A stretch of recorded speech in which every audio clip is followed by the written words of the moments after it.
My mother died when I was 3, and she filled a void in my life.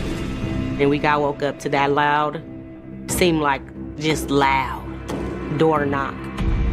And I heard my granny give that treacherous scream that comes from a mom. The window of the driver's seat was down. They also see a woman slumped over. There's blood near her head. She was sitting in the car with her head resting on a pillow, as if she was making herself comfortable.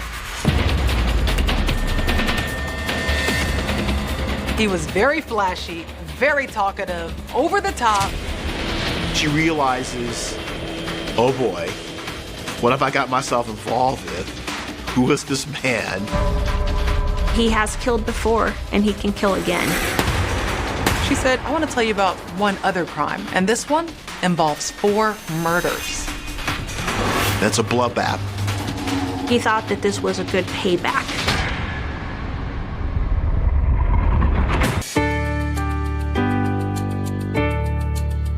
The small, quiet community of LaHabra sits half an hour southwest of Los Angeles. It's 7.1 square miles. It has industrial areas, commercial areas, and residential areas.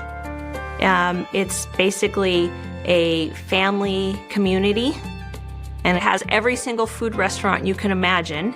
People grow up in LaHabra and they stay in LaHabra. Around 5:45 a.m. on Wednesday, November 12, 2003, a group of workers report for a job at Morgan Metals, located in a LaHabra industrial park.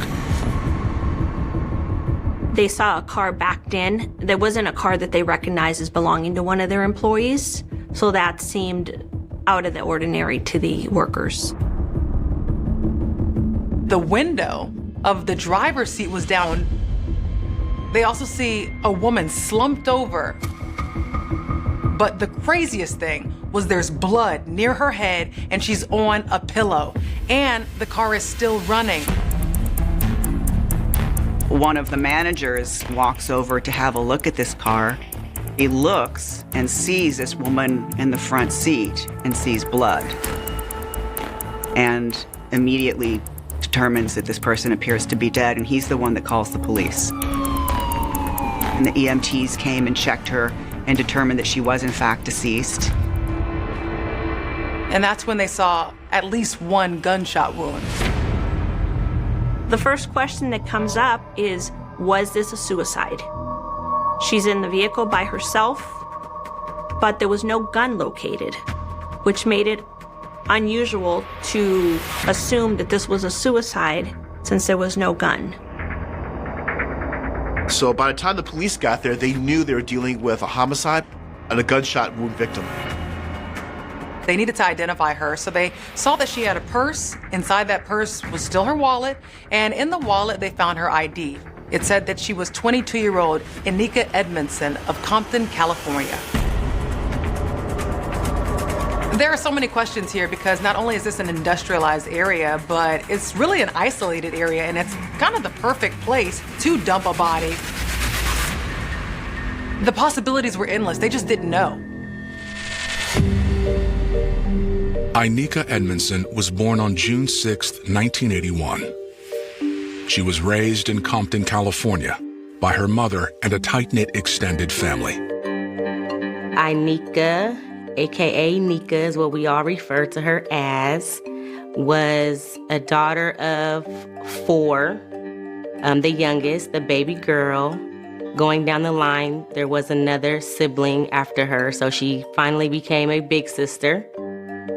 Growing up, she was literally the light of the house, the boss maker, as I've been told anyways. Definitely courageous and just a ball of energy. As a teenager, Anika landed in hot water. She had some troubles with some girls, and they told her, we're gonna be waiting for you after work on a particular day. Anika had carried some razors in her hand, some box cutters, so to say. And when the girls came for her, she was ready to, defend herself. And she ended up slicing one of the girls' face. And when it went to the court system, they ended up taking her away for about 4 years. But in hindsight, everything happens for a reason. That's when she really, I think, made some hard decisions in there. How I'm gonna change my life, how I'm gonna, go about the rest of this, how I'm gonna make this better. She even wrote in some of her journals, how much she missed us, but she knew this was not gonna define her. And she did such. She went to the California Youth Authority afterwards, and then began to rehabilitate herself and began to work. She wanted a better life for herself. She was a great student. She went on after high school to do CNA. Her dream was to become a nurse eventually. We were so proud of her because of her, her trials that she went through at a very young age.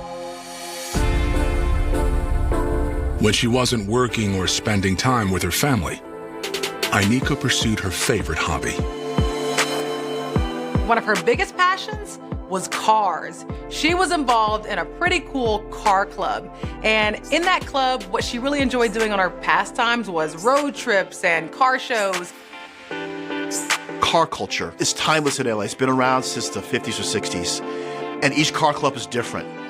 The kind of cars you're driving are different. The members of the club are different. A lot of people belong to it, and Inika was like that. She really, really, really loved that car club. She was getting clothes airbrushed, jackets airbrushed. She took it to a whole nother level. She had a Toyota Corolla. She got it painted. She put TVs in there. She put rims on it. And she took it to the next level.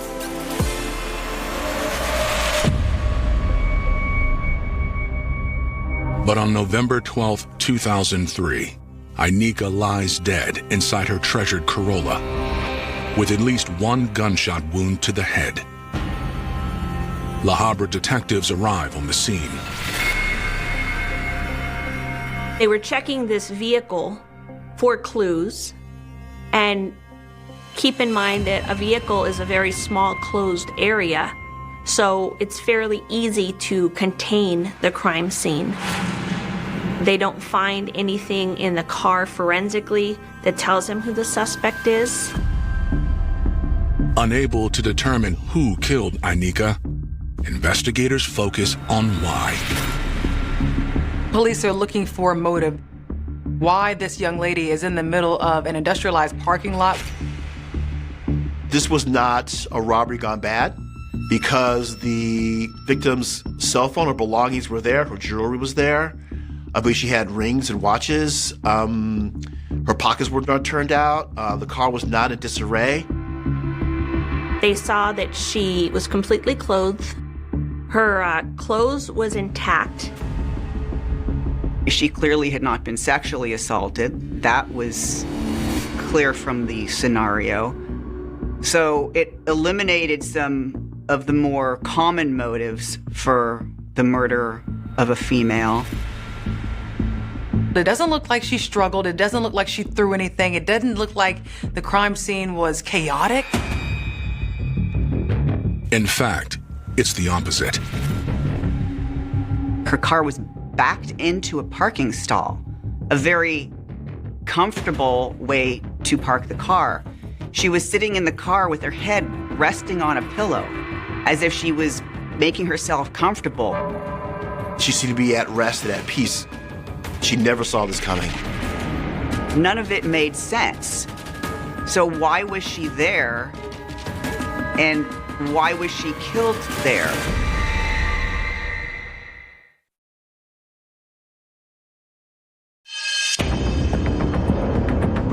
After finding few clues at the crime scene, investigators released 21-year-old Inika Edmondson's body to the medical examiner for autopsy. Detectives head to the address listed on Inika's driver's license. And that early morning, we got woke up to that loud, seemed like just loud, door knock. And I laid in her bed and I heard my granny give that treacherous scream. That scream that comes from a mom.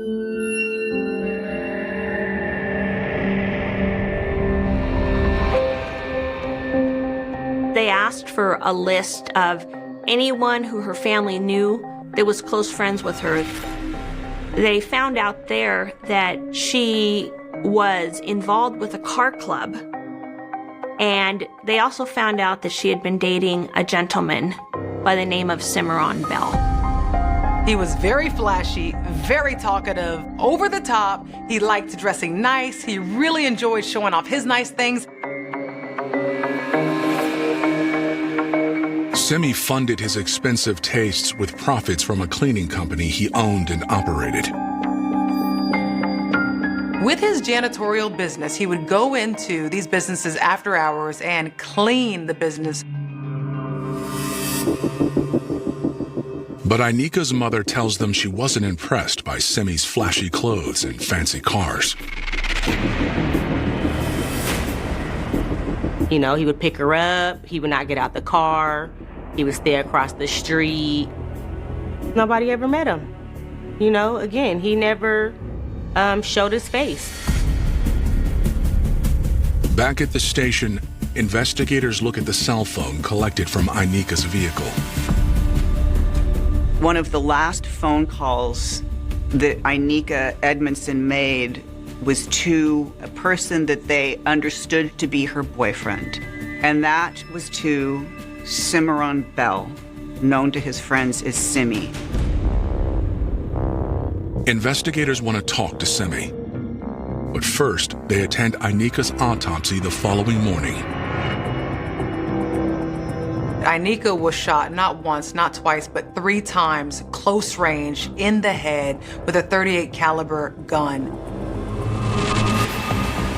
She was relaxing with her pillow and didn't appear to be holding on to the door or making any attempt to cover her face. It became evident that Miss Edmondson knew the person that had shot her in the head. So the detectives called in several of Miss Edmondson's friends, and they contacted Mr. Bell on the phone and asked him if he would be willing to come into the police station in order for him to be interviewed. He's escorted back to an interview room to talk to the detectives. He did mention during the interview that Miss Edmondson is someone who he had dated. He made it sound somewhat casual. The detectives told him that they had looked at Miss Edmondson's phone and that her last call had been to him. He said he spoke to her briefly and that he hadn't seen her since the previous weekend. He says, "I'm really sorry, she's dead. I plan on going to her funeral. I have no idea who did this to her." When detectives escort Simi to the lobby, they see he hadn't come alone. Detectives took note of a woman there waiting for him. As the first detective finished speaking to Mr. Bell and giving him his business card, the other detective asked the female if she would be willing to step outside in front of the police department so he could speak to her for a couple of minutes. So she agreed. She stepped outside, at which time she told the detective outside that her name was Nissa Wyatt. She claimed to be just a friend who had driven Mr. Bell to the police station. As for Ainika, Nissa says she barely knew her. She says, well, I didn't really know her. I only knew her through Simi, and she knows them both through the car club. Nissa has little to offer. But detectives notice that Simi is suddenly on edge. The detective who was in the lobby with Mr. Bell noticed that as soon as Miss Wyatt stepped outside, Mr. Bell got extremely nervous. His attention was diverted from the detective. He was focusing outside. At the time, we thought, okay, he might not necessarily be a suspect, but maybe we need to talk to him later on and continue to involve this investigation to see what we can find. But for now, we're going to let him go. That's exactly what they did. Just a few days after Ainika's death, investigators have no leads. By the time it turned to January of the next year, the case was going nowhere, other than we have a dead young woman in our city. The very beginning of February, that's when there's a big and very unexpected break in the case that no one was looking for. 3 months after Ainika Edmondson's mysterious murder, police actually end up arresting Nisa Wyatt on bank fraud charges. And instead of talking about her crime, she tells police, I want to tell you about one other crime. And this one involves 4 murders.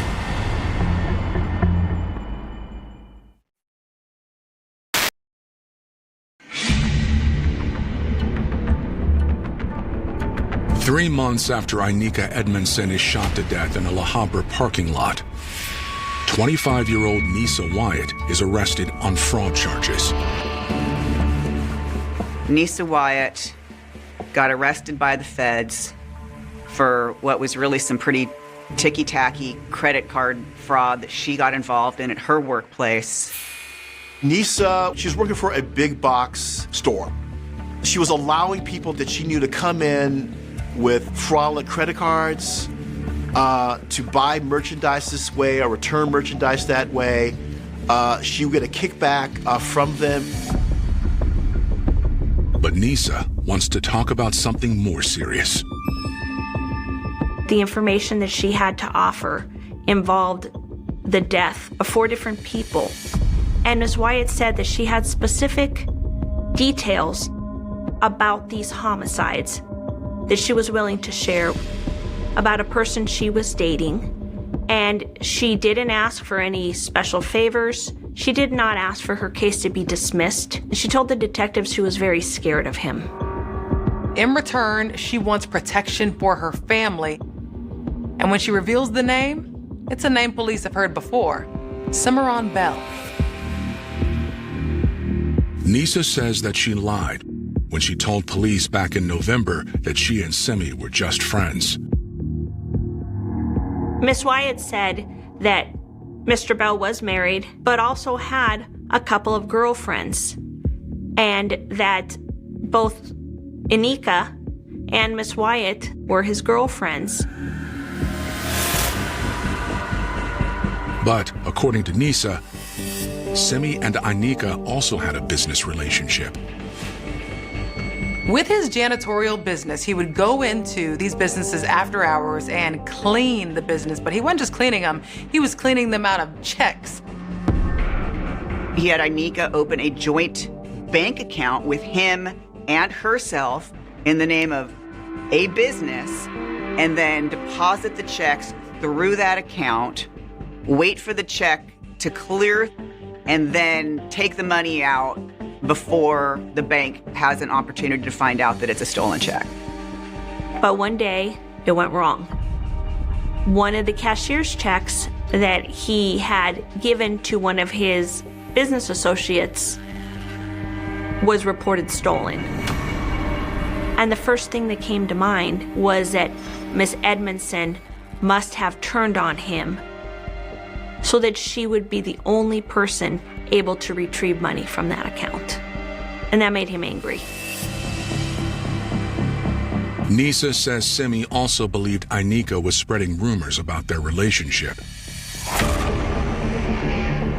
She was telling people that she and Mr. Bell were going to become exclusive and that he had shopped for a ring. And that upset him because he said that wasn't true. According to Nisa, Simi told her he was going to get Ainika out of his life permanently. He needed to kill her in his view because this information was in the street and it might get back to his wife. Nisa says she asked Simi to give Ainika a second chance. Miss Wyatt had asked Mr. Bell to give her some time so that she herself could confront Miss Edmondson. She told him, just let me talk to her first. But on the night of November 12th, Nisa realized she wouldn't get the chance. Mr. Bell called Nisa to his home. And she came there, and he was in all black. He seemed very agitated and annoyed, and he was pacing back and forth, and this was not like him at all. And when Nisa asked him, what's wrong? He said, I did it. I killed her. And she said, killed who? He said, I killed Ainika. And she did not believe him, and he said, I have to show you something. According to Nisa, they hopped in her car and he directed her to the parking lot of Morgan Metals in LaHabra. And he says, look. And so Nisa looks beyond him to her right and sees what she recognizes being Anika's car there. And it's back into a stall. There's a sticker on Anika's car, which Nisa recognizes as belonging to her. And then she realizes that Mr. Bell's telling her the truth. Simi told Nisa he'd asked Ainika to meet him there so they could go to a hotel. She was waiting for him when he arrived. She is not suspecting trouble, right? She's backed into a parking space. She's got her pillow out to rest. She's got music playing. Her cell phone's in her lap. She's comfy cozy. He walked up the car and he told her, I have to get my cell phone in the car. I've left it behind. I need to have that before we go off together. And he kissed her. He walked to his car, he put some gloves on, came back with a revolver, and shot and killed Miss Edmondson.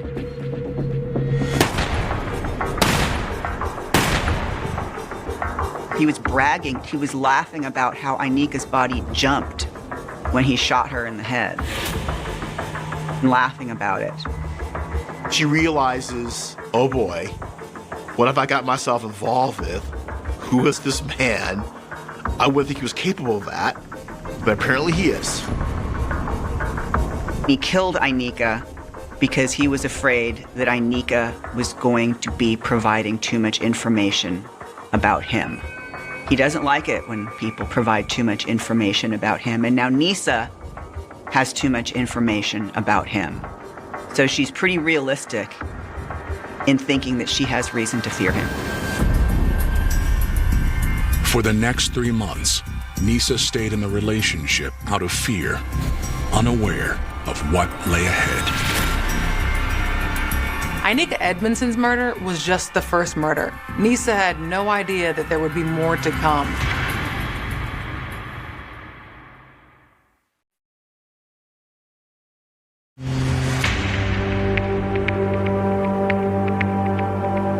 In February 2004, Nisa Wyatt tells LaHabra detectives that her boyfriend, Simi Bell, confessed to killing his other girlfriend, Ainika Edmondson.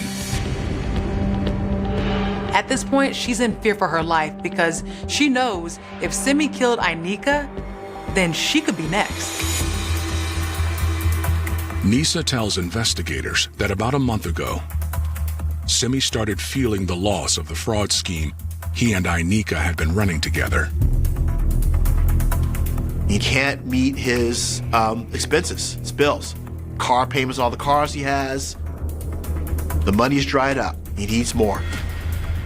And he had come up with a scheme with his good friend, Mr. Brielle Lee. And they had decided that they were going to advertise Mr. Bell's Monte Carlo for sale at an incredibly low price. He decided to list his Monte Carlo in Auto Finder. And instead of listing it for the $23,000 that it was worth, he only listed it for roughly like $8,500. Not long after listing the ad, Simi asked Nisa to join a phone call to set up a meeting with potential buyer, Mario Larios. Mr. Bell involved Nisa because he had trouble understanding what Mario was saying. He thought Mario was saying, "I'm coming in a white van." And he had to have Nisa listen, and Nisa told him, "No, white Benz. He's coming in a white Benz." Later on, she sees on the news that a white Mercedes-Benz was found in a commercialized area with 3 bodies in the car. Her mouth dropped, and that's when she knew that Simi was involved.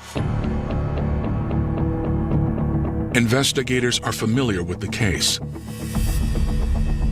On January 30th, 24-year-old Mario Larios was found dead, along with his cousin, 26-year-old Fernando Pina, and a friend, 23-year-old Edgar Valle. All 3 men were inside the Mercedes parked behind a La Miranda strip mall. The white Mercedes-Benz has blood all in the back seat, as well as 2 bodies wrapped up in plastic. In the trunk is a 3rd body, no plastic at all. And when they do the autopsy report, 2 of the men were shot with a .38 caliber gun, and the other man, a .357. Nisa confronted Simi about what she'd seen on the news. And that's when he confessed, and he says that he initially invited them to a gas station. He says, "Follow me back to the house and we'll do our deal there." They follow him back to the house, and that's when he and a friend were waiting.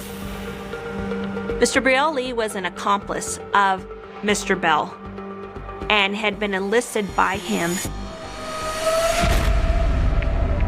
Brielle waited at the house for the men to arrive. And the minute they get inside that house, Mr.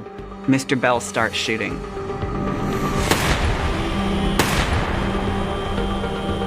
Mr. Lee is also lying in wait inside that house with the 2nd gun. Simi fatally shot Edgar. His next shots left Fernando and Mario wounded.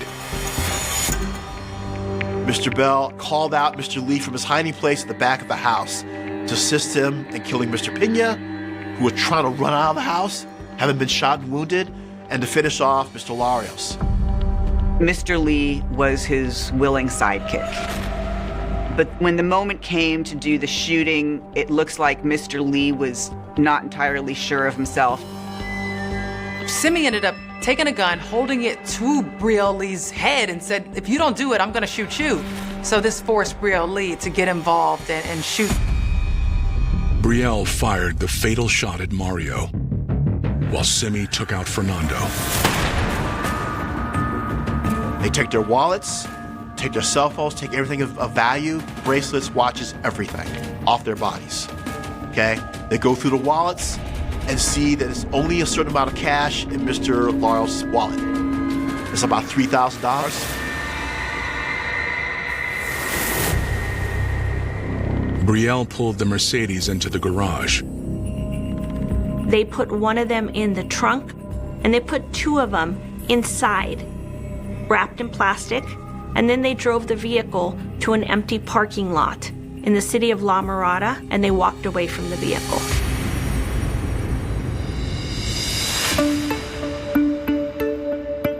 Investigators release Nisa with the understanding that she must take precautions. She had to get out of the city.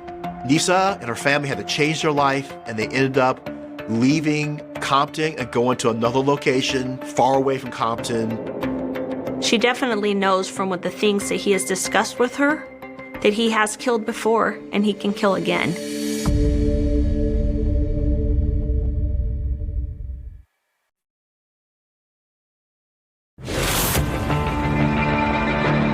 After questioning, LaHabra investigators release Nisa Wyatt, former associate of now quadruple murder suspect Simi Bell. Not only has she tied together the murder of Miss Edmondson, but she has tied together the murder of 3 separate people in Los Angeles County that had also gone unsolved. And at this point, there's no reason for any detectives to believe that the murders in 2 different counties are related in any way. except for the fact that Nisa has important details about these homicides. Detectives look into her claims about Bell's involvement in the murders of Mario Larios, Fernando Pina, and Edgar Valle.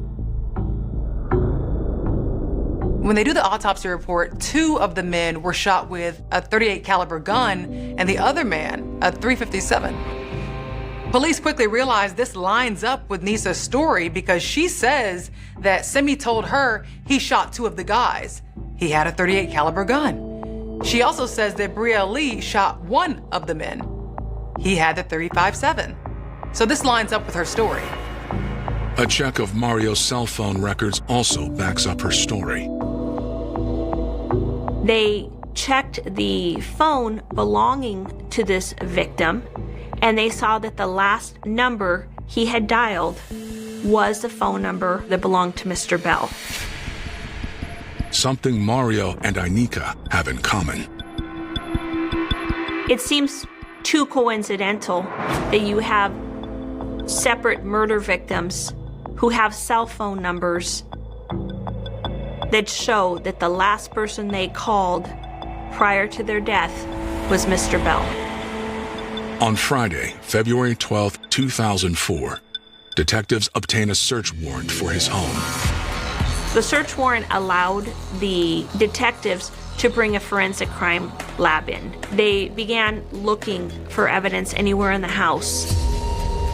It was a small, modest home, but the inside looked very nice. The walls were freshly painted. It appeared almost like a new home, maybe as if the walls had been plastered. They begin to dig into the patchwork of the house and find bullets lodged in the house. And then they're finding visible bullet holes in the walls in the kitchen. There is still a bullet sitting behind the dish drainer. The dishes in the dish drainer still sitting on the kitchen counter, just sitting there. I searched the garage, and the .38 caliber handgun that was believed to have been used to murder Miss Edmondson was found. I searched one of the bedrooms, and I found contracts that showed a business relationship with Morgan Metals in LaHabra. Morgan Metals, the very location where Inika was killed, which is why he chose it. He knew it was a place no one would see the murder occur. And this is the same area that he told police he'd never visited. Following the search, Simi is arrested. They see his 2001 Monte Carlo and they pull him over, and that's when they search the car. They find the .357 gun. Investigators believe they now have both murder weapons.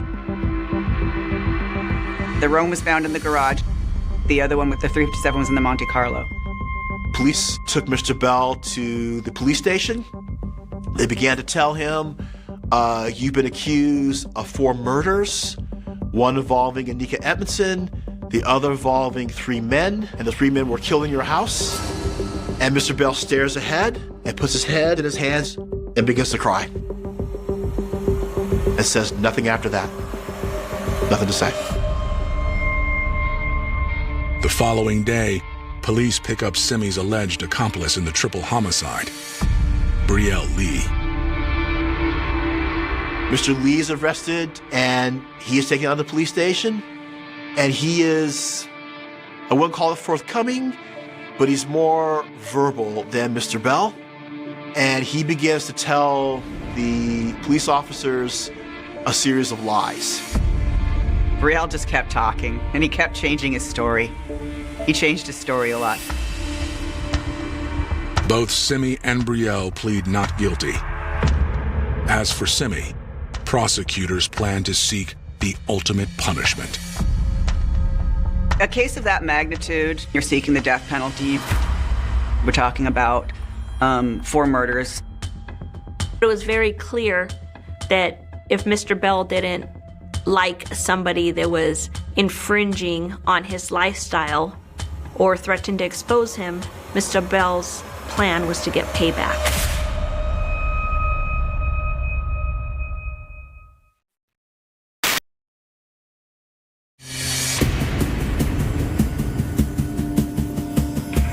On Thursday, March 17, 2011, in California's Norwalk Superior Court, 36-year-old Simi Bell goes on trial for the murder of Inika Edmondson, Mario Larios, Fernando Pina, and Edgar Valle.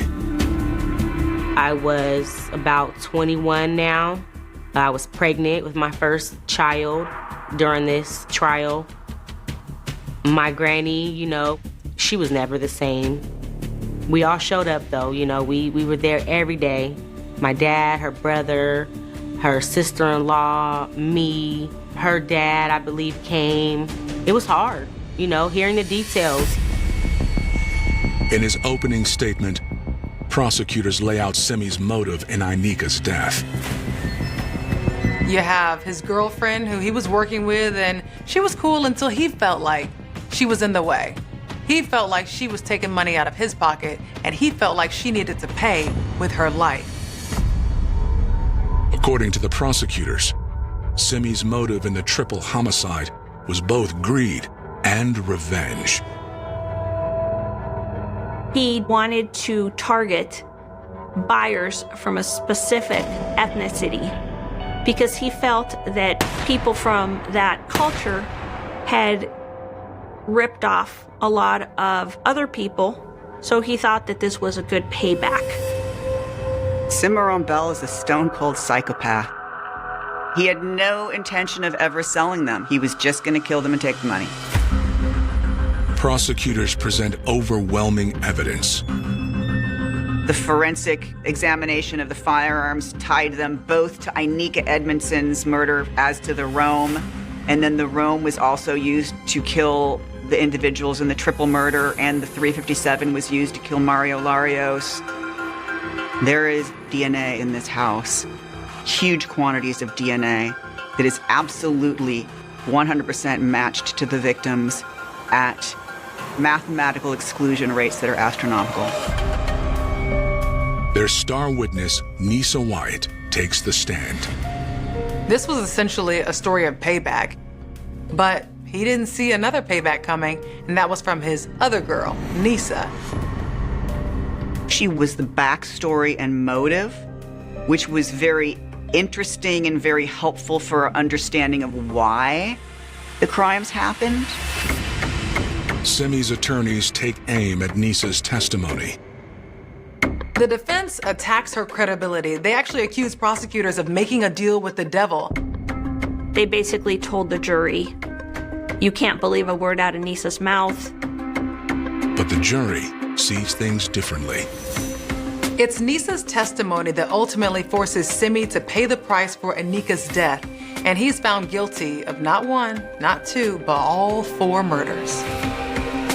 Mr. Bell was sentenced to death. That was the jury's recommendation, and the judge did impose a sentence of death. I mean, nothing ever makes it feel better, but it was definitely a relief for us, a relief for, us as a family, knowing that he was finally put away. On that day particularly, I can say we all gained a small amount of peace.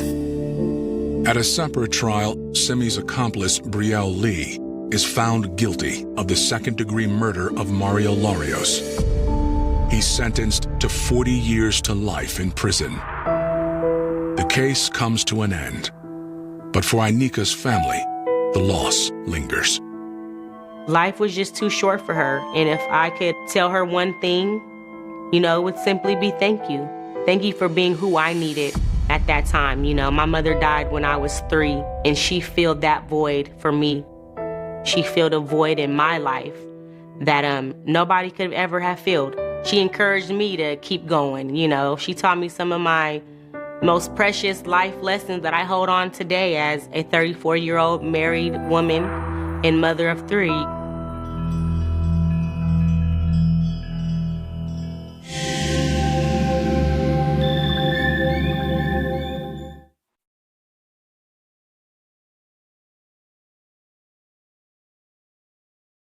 The first thing that arrived on February 1st, 2022, wasn't the police, And it wasn't the sound of sirens cutting through the quiet streets of Chelmsford in Essex, England. It was silence. The kind of heavy, unnatural silence that settles in a home after something irreversible has already happened, when time itself feels like it has hesitated for just a moment too long before continuing forward. Inside a modest residential building, behind a closed door that would later become the center of a murder investigation, a young life had already been extinguished in a way that defied easy comprehension. Her name was Ashley Wadsworth, 19 years old, from British Columbia, Canada, a girl who had crossed an ocean not for adventure, not for escape, but for love. And love, in this case, had become the final destination of a journey she could never return from. To understand how a story like this begins to unravel, you have to step backward before the violence, before the panic, before the moment everything broke apart, and into the fragile architecture of trust built between two people who first met not in person, but through screens, messages, and the strange intimacy of digital connection. Ashley met Jack Seppel when she was still a teenager, an age where emotions often feel infinite and certainty feels like something you can build your entire future on if you just believe hard enough. Their relationship grew across distance, time zones, and years of virtual communication, existing in a space where reality is partially imagined and partially filled in by hope. For Ashley, who was described by those who knew her as quiet, gentle, and reserved, this connection became something deeply personal, almost sacred in its consistency. While others her age were navigating the shifting uncertainties of adolescence, she was building a bond that felt stable, even if it existed primarily through messages and calls. Jack Seppel, older and physically distant in England, became a constant presence in her emotional world, a person who represented not just romance, but the idea of a future that was waiting on the other side of commitment. Over time, what began as digital companionship transformed into something far more serious, something that demanded real-world decisions. And so, in late 2021, Ashley made a choice that would define the final chapter of her life. She left Canada and flew across the Atlantic to begin living with him in Chelmsford, Essex. It was a decision shaped by belief, by emotional investment, and by the conviction that love, once proven over years of distance, could survive the transition into physical reality. But reality has a way of revealing details that screens never show. Once Ashley arrived in England, the dynamic between the two began to shift in ways that were not immediately visible to the outside world, but increasingly felt within the walls of their shared space. What had once been mediated through careful messages and curated interactions became immediate, physical, and unavoidable. Small disagreements no longer had the buffer of distance. Silence was no longer just absence of reply, but presence in the same room. According to later accounts and investigative findings, the relationship began to show signs of instability, jealousy that tightened its grip without warning, emotional volatility that turned ordinary conversations into tense exchanges, and moments where control replaced communication as the dominant language of the household. Ashley, far from home and separated from her support system, found herself in a position that many young people in unfamiliar relationships experience but rarely anticipate with clarity: the slow realization that the environment they have entered does not feel as safe as the one they left behind. There is a particular kind of loneliness that exists when you are physically close to someone but emotionally isolated within the same space, when every decision about leaving feels heavier than staying, because leaving means confronting uncertainty alone in a foreign country. In those weeks leading up to February, something in Ashley shifted. Those who later pieced together her final days described a growing unease, an internal alarm that began to override the initial optimism she had carried with her from Canada. She reportedly expressed a desire to return home, to go back to the familiarity of British Columbia, to step away from a situation that no longer felt stable or safe. That desire, however, became a source of tension within the relationship. Jack Seppel, confronted with the possibility of losing control over the situation or the relationship itself, reacted in ways that escalated emotional pressure. Arguments became more frequent. Voices reportedly rose behind closed doors. The atmosphere inside the apartment grew increasingly strained, as though every conversation carried the weight of an unspoken countdown. Neighbors would later recall hearing shouting from within the residence, fragmented sounds of conflict that disrupted the normal rhythm of the building but were not, at the time, fully understood in their significance. In many domestic violence cases, the outside world often hears pieces but never the full picture, and what was happening behind that door was no exception. To those outside, it may have sounded like conflict. To Ashley, it was becoming something far more suffocating. Fear, once subtle, began to take shape as something more defined. The idea of leaving England and returning to Canada was no longer just a thought. It was becoming a plan, and plans in volatile relationships can sometimes act as catalysts for escalation. The gap between intention and reaction narrowed dangerously. In the final days before February 1st, the emotional temperature of the household had reached a critical point. There were indications of heightened tension, moments where Ashley's discomfort was no longer private but expressed outwardly, and moments where Jack's responses reportedly reflected an inability to regulate his emotional state when faced with the prospect of separation. It is in these fragile intersections of fear, dependency, and control that many domestic tragedies begin to form their final shape, not as sudden explosions, but as accumulations of unresolved pressure. On the night of the incident, inside the bedroom of that Chelmsford apartment, the situation reached its irreversible conclusion. What exactly was said in those final moments is known only through fragments of evidence and later investigative reconstruction, but what is clear is that the confrontation escalated into physical violence. Ashley was attacked in the space that should have been the most private and secure area of the home. The assault began with strangulation, an act that suggests proximity, control, and overwhelming physical dominance, before escalating into a sustained knife attack that would ultimately result in approximately 90 stab wounds. The brutality of the act was not just in its outcome, but in its duration, the sheer number of injuries reflecting a level of violence that forensic experts would later classify as extreme. Ashley died in that room, far from the country where she grew up, far from her family, and far from the future she had imagined when she boarded a flight believing she was stepping into a new chapter of her life. In the aftermath of the attack, the expected pattern of behavior in many such cases did not unfold. There was no immediate attempt to flee the scene, no prolonged effort to conceal evidence in the traditional sense of evasion. Instead, what followed was something deeply unsettling in its own way, a moment of apparent collapse. Jack Seppel recorded a video on his phone in which he acknowledged what had happened, with Ashley's body visible in the background, and expressed a form of emotional breakdown that would later be scrutinized by investigators and the court. In that video, he reportedly admitted to killing her and expressed remorse, while also indicating that he had contacted authorities himself. This behavior added another layer of complexity to the case, challenging simple narratives of calculated intent versus impulsive breakdown, and instead placing the focus on a volatile psychological state that had culminated in irreversible harm. When police arrived at the scene, they were confronted with the reality of the situation and immediately took Jack into custody.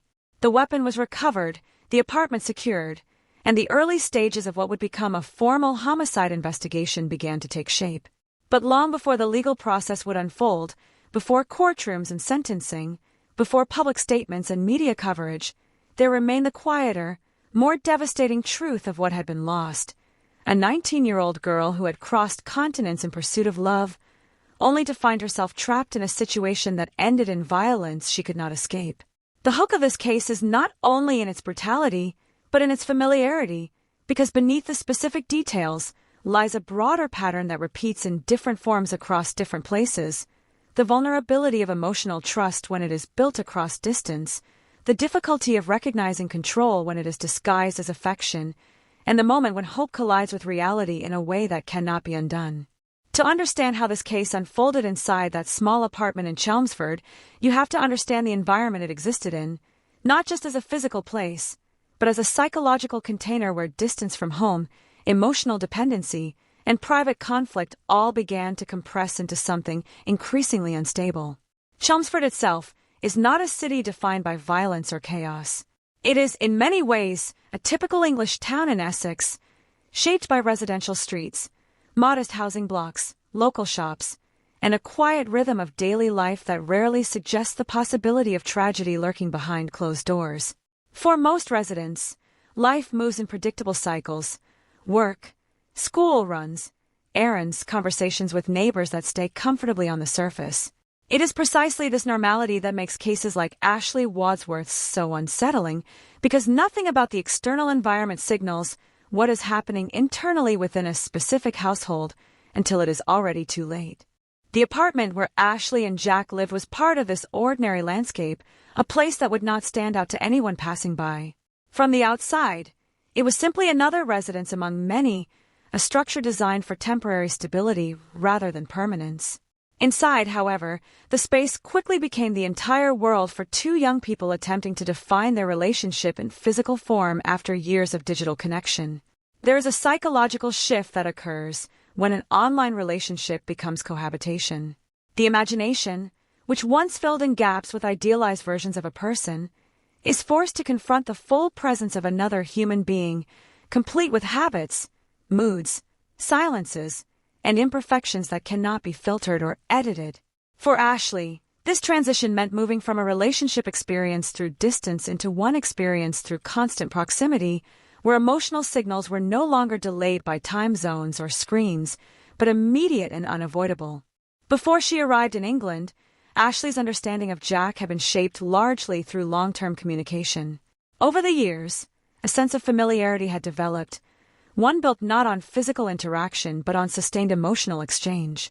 This kind of connection can feel deeply intimate because it allows individuals to present themselves in ways that are carefully curated yet emotionally resonant.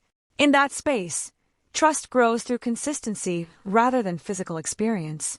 When Ashley boarded her flight from Canada, she was not entering the unknown in her mind. She was stepping into a version of familiarity that had already been emotionally rehearsed countless times. The expectation was not discovery, but continuation.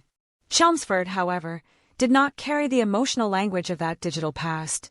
It was a place defined by immediacy. Weather was not described through messages but felt through skin. Silence was not a pause in conversation, but a shared physical presence in a room. Daily life required negotiation of space, time, and emotional reactions in real time. In such conditions, relational dynamics often reveal themselves more clearly, sometimes gently, sometimes harshly. According to later understanding of the relationship, this period marked the beginning of visible strain between Ashley and Jack, though at the time it would not have been framed so explicitly by either of them in public terms. What emerged within the apartment was a pattern that has been documented in many cases of domestic escalation, emotional intensity that fluctuated between closeness and conflict. Moments of connection could be followed by sudden disagreements, not necessarily over singular dramatic events, but over accumulated tension that found expression in everyday interactions. When two people share a confined living space, even small disagreements can feel magnified because there is no true separation point where emotions can reset. The room itself becomes part of the conflict, absorbing every word, every silence, every gesture. For Ashley, the emotional geography of this space was complicated further by her physical separation from home. She had left behind not just a country, but a network of familiarity, family, friends, cultural comfort, and the subtle reassurance of knowing how to navigate everyday life without explanation. In Chelmsford, she was adapting not only to a relationship, but to an entire environment that was not her own. This kind of displacement can intensify emotional reliance on a partner, especially when that partner is also the primary point of social contact. In such conditions, the relationship can begin to carry an uneven weight, where one person becomes both companion and environment, both emotional support and source of conflict. Reports and later accounts suggested that within this period, tensions in the relationship became more pronounced. Jealousy and control, whether expressed directly or indirectly, began to shape interactions. These dynamics are often not immediately recognizable from the outside because they do not always appear as overt acts. Instead, they can manifest through tone, through restrictions on movement or communication, through emotional reactions that gradually influence behavior. Over time, these patterns can narrow a person's sense of autonomy without a single defining moment that clearly marks the shift. Ashley's growing discomfort, as later understood through investigative context, suggests that she began to reassess the situation she had entered. The idea of returning to Canada indicates a psychological turning point, where the initial expectation of stability gave way to a recognition that something within the relationship no longer felt secure. This is a critical stage in many domestic violence cases, not because leaving is always imminent, but because the internal realization of unsafety often precedes external action by a significant emotional margin. The decision to leave, especially when living abroad, is rarely simple. It involves financial considerations, logistical planning, emotional conflict, and often fear of how the other person will react. Within the apartment, this growing internal shift reportedly coincided with increased friction. Conversations that might once have been resolved easily began to escalate more quickly. Emotional responses intensified. The presence of disagreement itself became destabilizing. In relationships where emotional regulation is already fragile, the introduction of perceived abandonment or separation can act as a catalyst for escalation. The suggestion that Ashley might return to Canada was not simply a logistical statement. Within the emotional structure of the relationship, it represented loss, rejection, and loss of control all at once. Chelmsford itself continued its normal rhythm outside the apartment. People went to work, shops opened, weather changed in its typical English unpredictability. The contrast between external normality and internal instability is one of the most striking aspects of domestic cases like this. There is no visual marker in the surrounding environment that indicates the severity of what is unfolding inside a specific home. Neighbors may hear fragments, voices raised in anger, sudden disruptions, but these moments are often not enough to construct a full understanding of risk. Human beings are also conditioned to normalize partial information, to interpret it as temporary rather than indicative of deeper danger. Inside the apartment, however, the accumulation of unresolved emotional tension created an environment where stability became increasingly fragile. Every interaction carried residual emotional weight from previous disagreements. In such conditions, communication does not reset after each conversation but continues to build layer upon layer until even minor triggers can produce disproportionate reactions. This is often how escalation occurs in domestic environments, not through a single cause, but through the compression of multiple unresolved emotional states over time. Ashley's position within this environment was further complicated by isolation. Being in a foreign country reduces access to familiar support systems.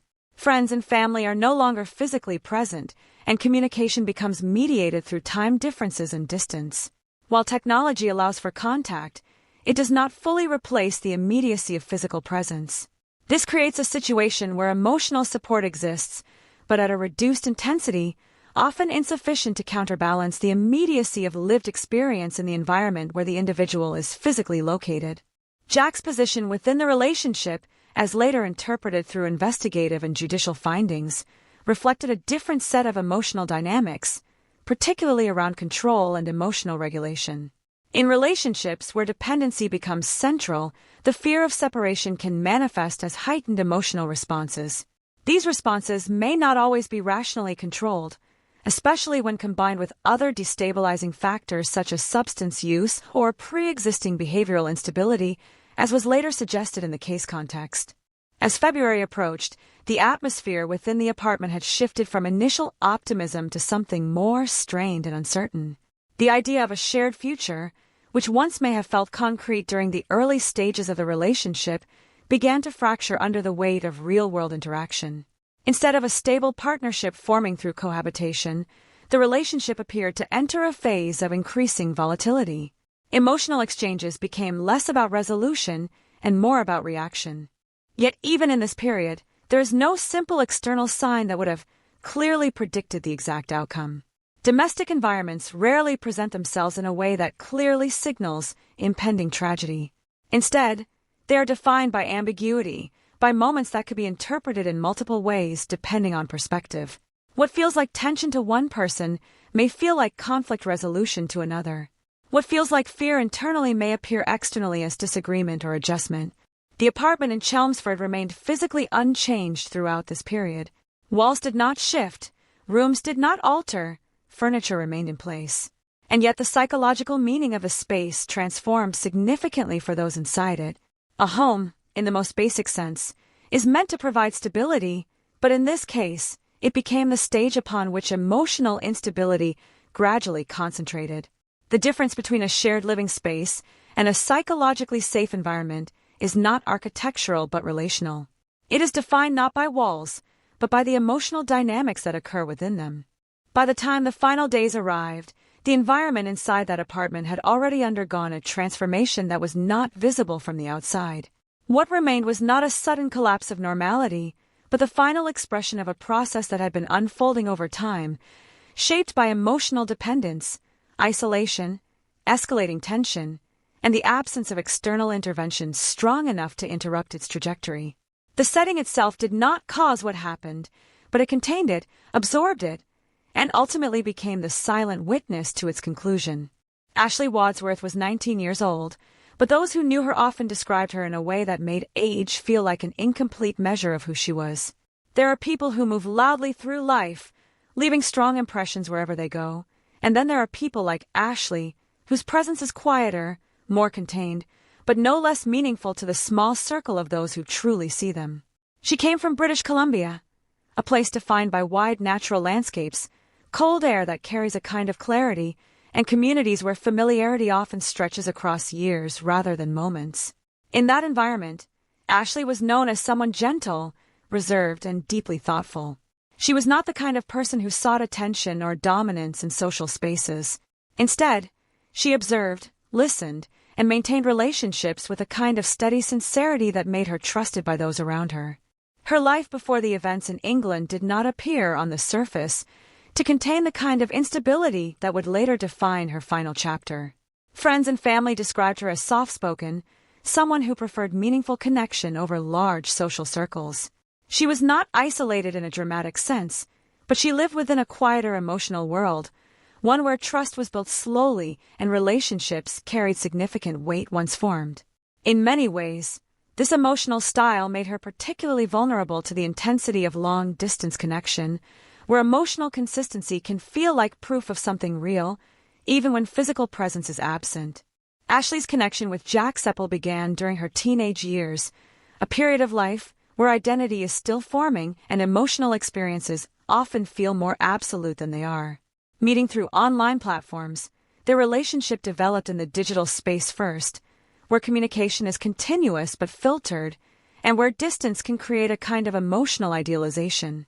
Over time, the two maintained contact across years, building a relationship that existed through messages, calls, and shared digital presence. For Ashley, this connection became a central part of her emotional world. It was not just a casual relationship, but something that gradually became intertwined with her sense of future possibility. There is a particular psychological dynamic that can form in long-distance relationships that begin at a young age.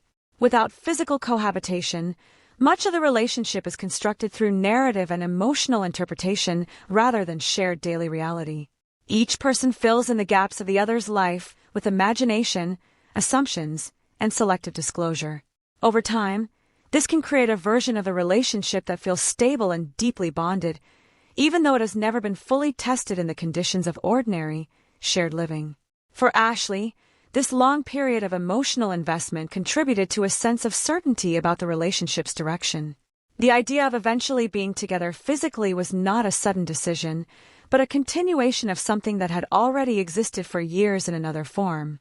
When she made the decision to leave Canada and move to England, it was not framed in her mind as a leap into the unknown, but as the realization of something already established. The journey across the Atlantic was, in her perspective, the transition from distance to presence, from waiting to finally living the life that had been emotionally constructed over time. This is an important distinction, because it shows how powerful long-term digital relationships can become when they are sustained without interruption. They do not feel artificial to those inside them. They feel accumulated, meaningful, and real. Those close to Ashley did not necessarily perceive her decision as reckless in a simplistic sense. Instead, it was understood as an emotionally significant step, one that she believed in deeply. At 19, she was at an age where many people begin making decisions that define their independence. Moving to another country for someone you love, while risky in hindsight, can feel at the moment like an affirmation of commitment and trust. For Ashley, this move represented not only a relationship milestone, but also a personal belief in the future she had envisioned. When she arrived in Chelmsford, She entered a new phase of her life that was no longer mediated by distance or digital communication. She was now physically present in the life of the person she had known for years, sharing space, routines, and the immediate realities of daily coexistence.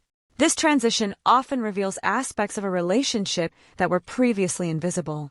Personality traits that seemed minor in conversation can become amplified in shared living conditions. Emotional responses that were once delayed or softened by distance become immediate and unavoidable. Ashley's experience in England was shaped not only by her relationship, but also by her adaptation to a completely different environment. She had left behind the familiarity of Canadian life, including her support network, her cultural context, and the subtle comfort of knowing how to navigate everyday interactions without effort. In Chelmsford, everything required adjustment. Even simple routines carry the weight of unfamiliarity. In such conditions, emotional reliance on a partner can naturally increase, especially when that partner is the primary connection to the surrounding world. In the early period of her stay, there may have still been moments of optimism, moments where the idea of finally being together physically reinforced the emotional foundation of the relationship. But as time progressed, the reality of cohabitation introduced pressures that the long-distance phase had never fully exposed. Daily life does not exist in highlight moments. It is built from repetition, small interactions, and the accumulation of unspoken emotional exchanges.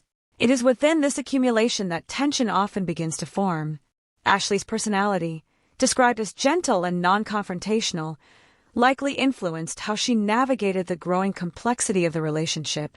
People with such temperaments often prioritize emotional harmony and may internalize discomfort rather than express it immediately in direct confrontation. This does not mean absence of resistance, but rather a gradual internalization of concern before it becomes externalized as action. In the context of a relationship that was beginning to show signs of emotional instability, this dynamic may have contributed to a growing internal sense of unease that was not immediately visible to others. Reports from later investigations suggested that Ashley began to feel increasingly uncomfortable in the environment she was living in. The feeling of not being safe is rarely sudden in such contexts. It often develops gradually through repeated emotional signals that accumulate over time. Small arguments that leave lasting emotional residue. Moments of tension that are not fully resolved. Shifts in behavior that create uncertainty about emotional stability within the relationship.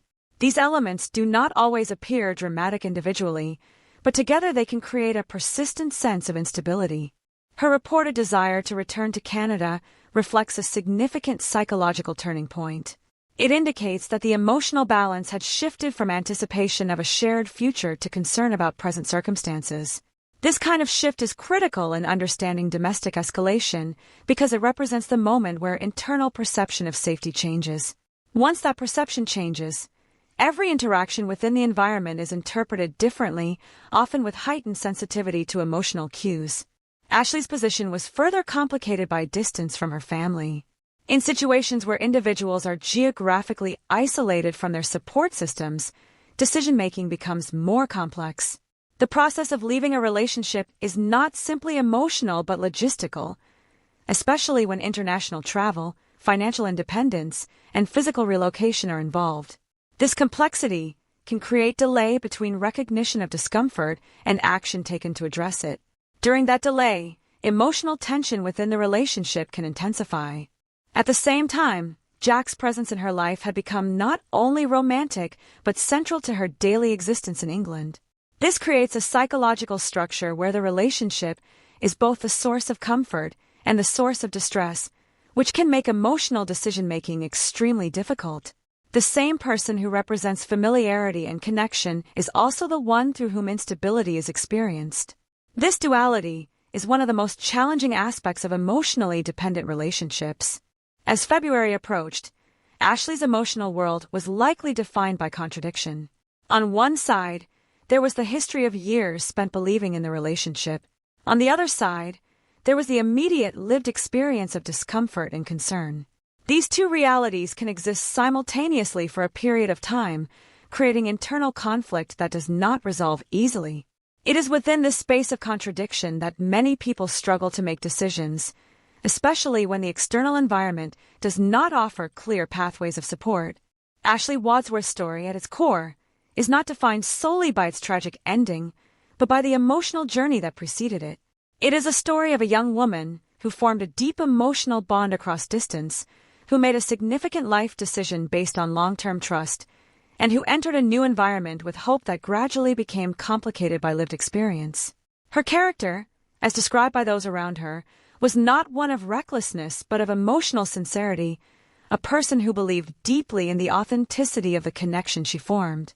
The tragedy of her case lies in the collision between emotional belief and physical reality, between the version of a relationship constructed over years of distance and the version that emerged under the pressure of cohabitation.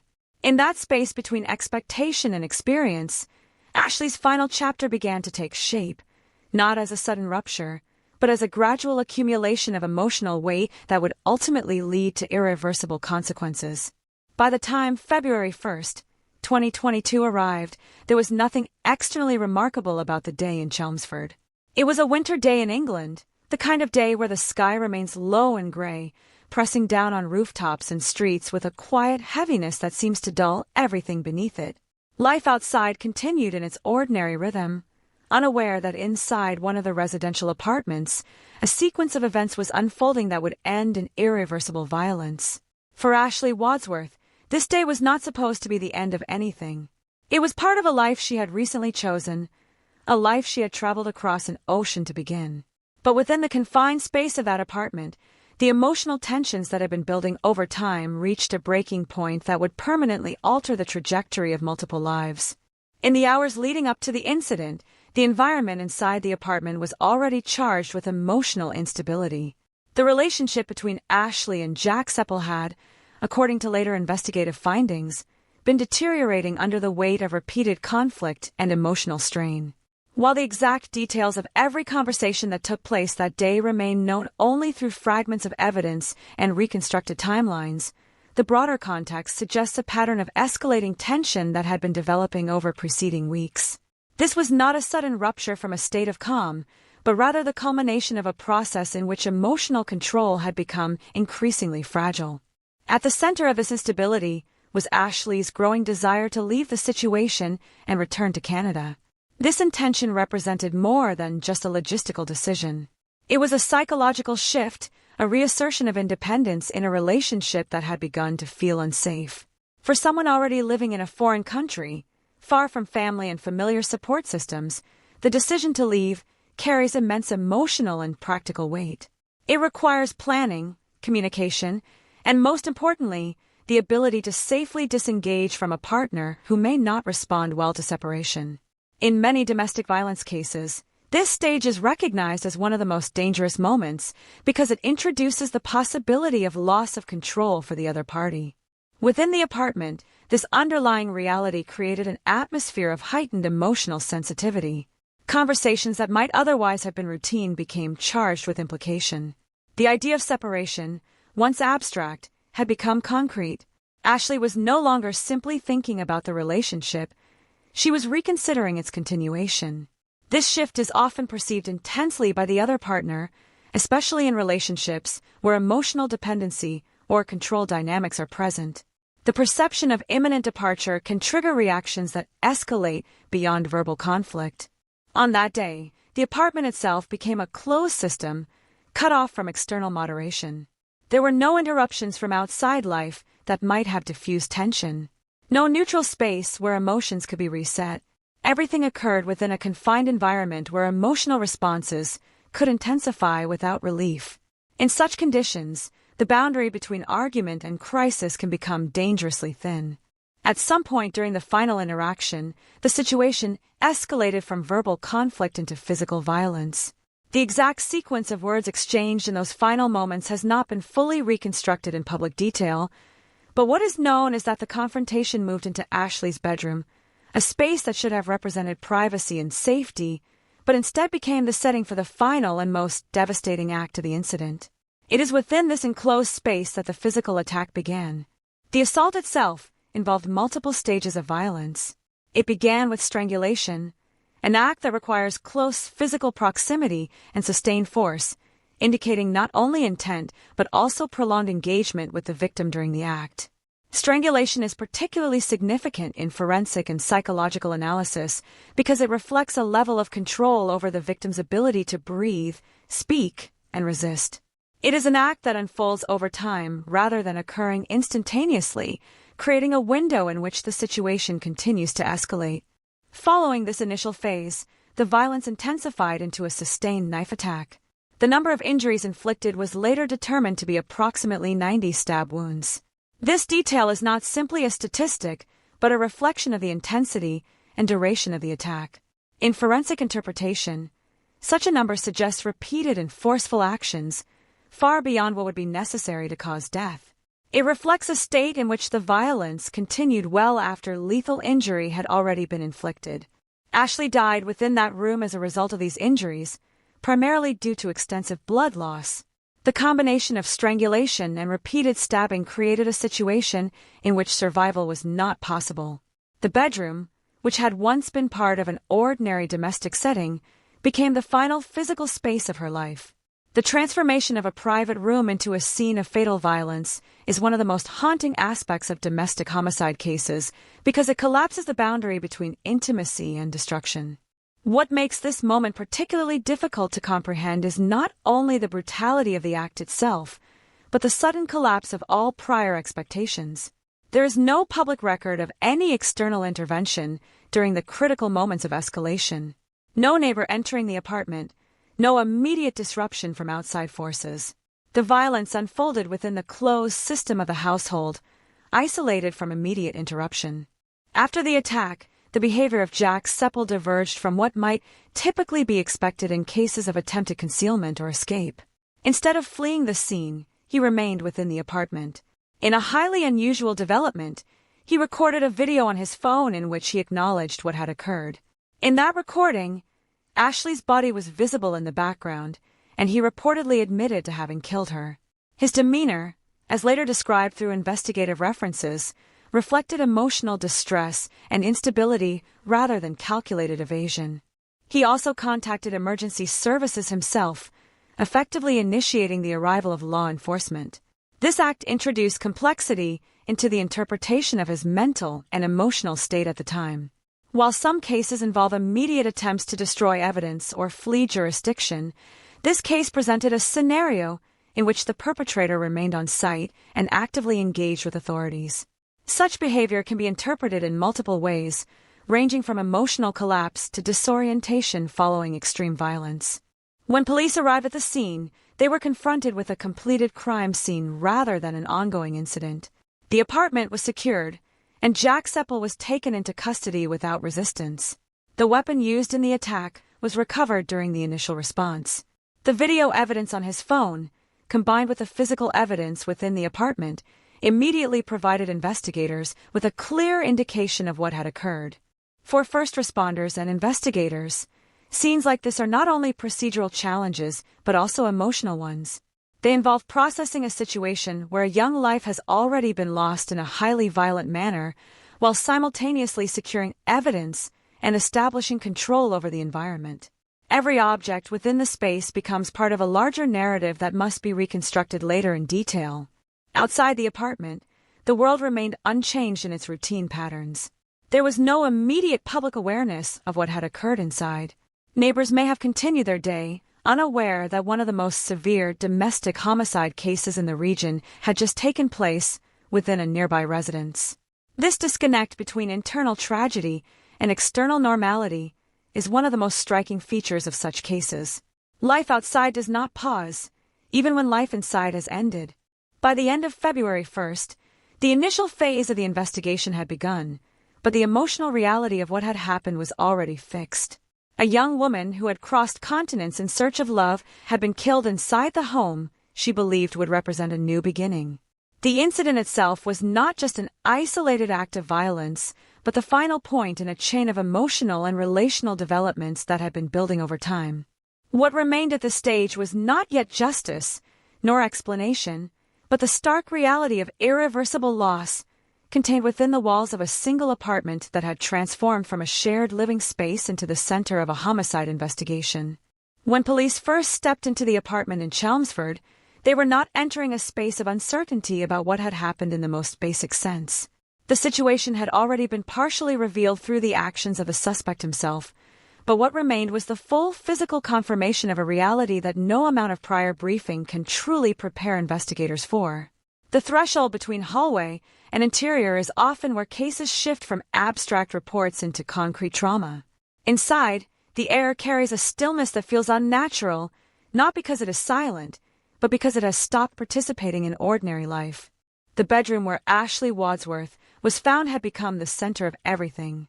In forensic investigations, a bedroom is usually associated with rest, privacy, and routine human vulnerability. In this case, it had been transformed into something entirely different, a sealed environment where violence had reached its final form. The positioning of objects, the condition of surfaces, and the spatial arrangement of the room were no longer domestic details. They were evidence.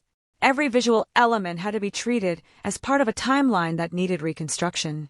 Ashley was found inside that space, and the condition of the scene immediately indicated the severity of what had taken place.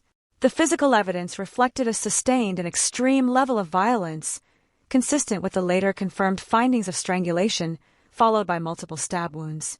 For investigators, the number of injuries is not just a shocking detail for public consumption, but a critical factor in understanding the nature of the attack. The intensity suggested prolonged physical engagement, repeated force, and a breakdown of any moment where the situation could have been interrupted or reversed. One of the most significant early discoveries was the presence of a mobile phone video recorded by Jack Seppel shortly after the attack. This piece of evidence changed the trajectory of the investigation almost immediately. In many homicide cases, investigators must rely on physical reconstruction and witness statements to infer intent and sequence.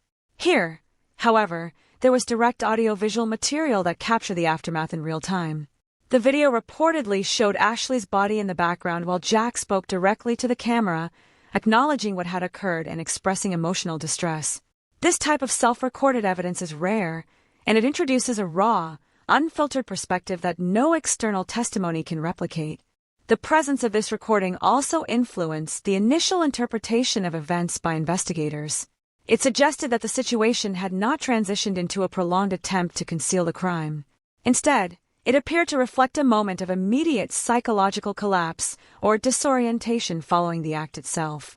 However, even in the presence of apparent confession, investigators are trained to treat all evidence with procedural caution. Emotional expression does not replace legal analysis, and every detail still required verification through physical and forensic examination. As officers secured the apartment, the process of documenting the scene began with meticulous attention to detail. In cases of this severity, nothing is considered insignificant. Blood patterns, weapon location, signs of struggle, and even subtle disturbances in the environment all contribute to reconstructing the sequence of events. The bedroom was photographed extensively from multiple angles before any objects were moved. The goal at this stage is not interpretation but preservation, ensuring that the original state of the scene is captured before any alteration occurs through necessary investigative procedures. The weapon believed to have been used in the attack was recovered within the apartment. Its placement and condition provided further context for the timeline of events. Alongside this, investigators also began collecting trace evidence that could support forensic analysis, including biological samples and any material that might link the suspect to specific actions during the incident. Each piece of evidence would later be subjected to laboratory analysis, but at the scene itself, the priority is stabilization and documentation. Outside the immediate bedroom, the rest of the apartment reflected a disturbing contrast between normal domestic life and the violence that had occurred within it.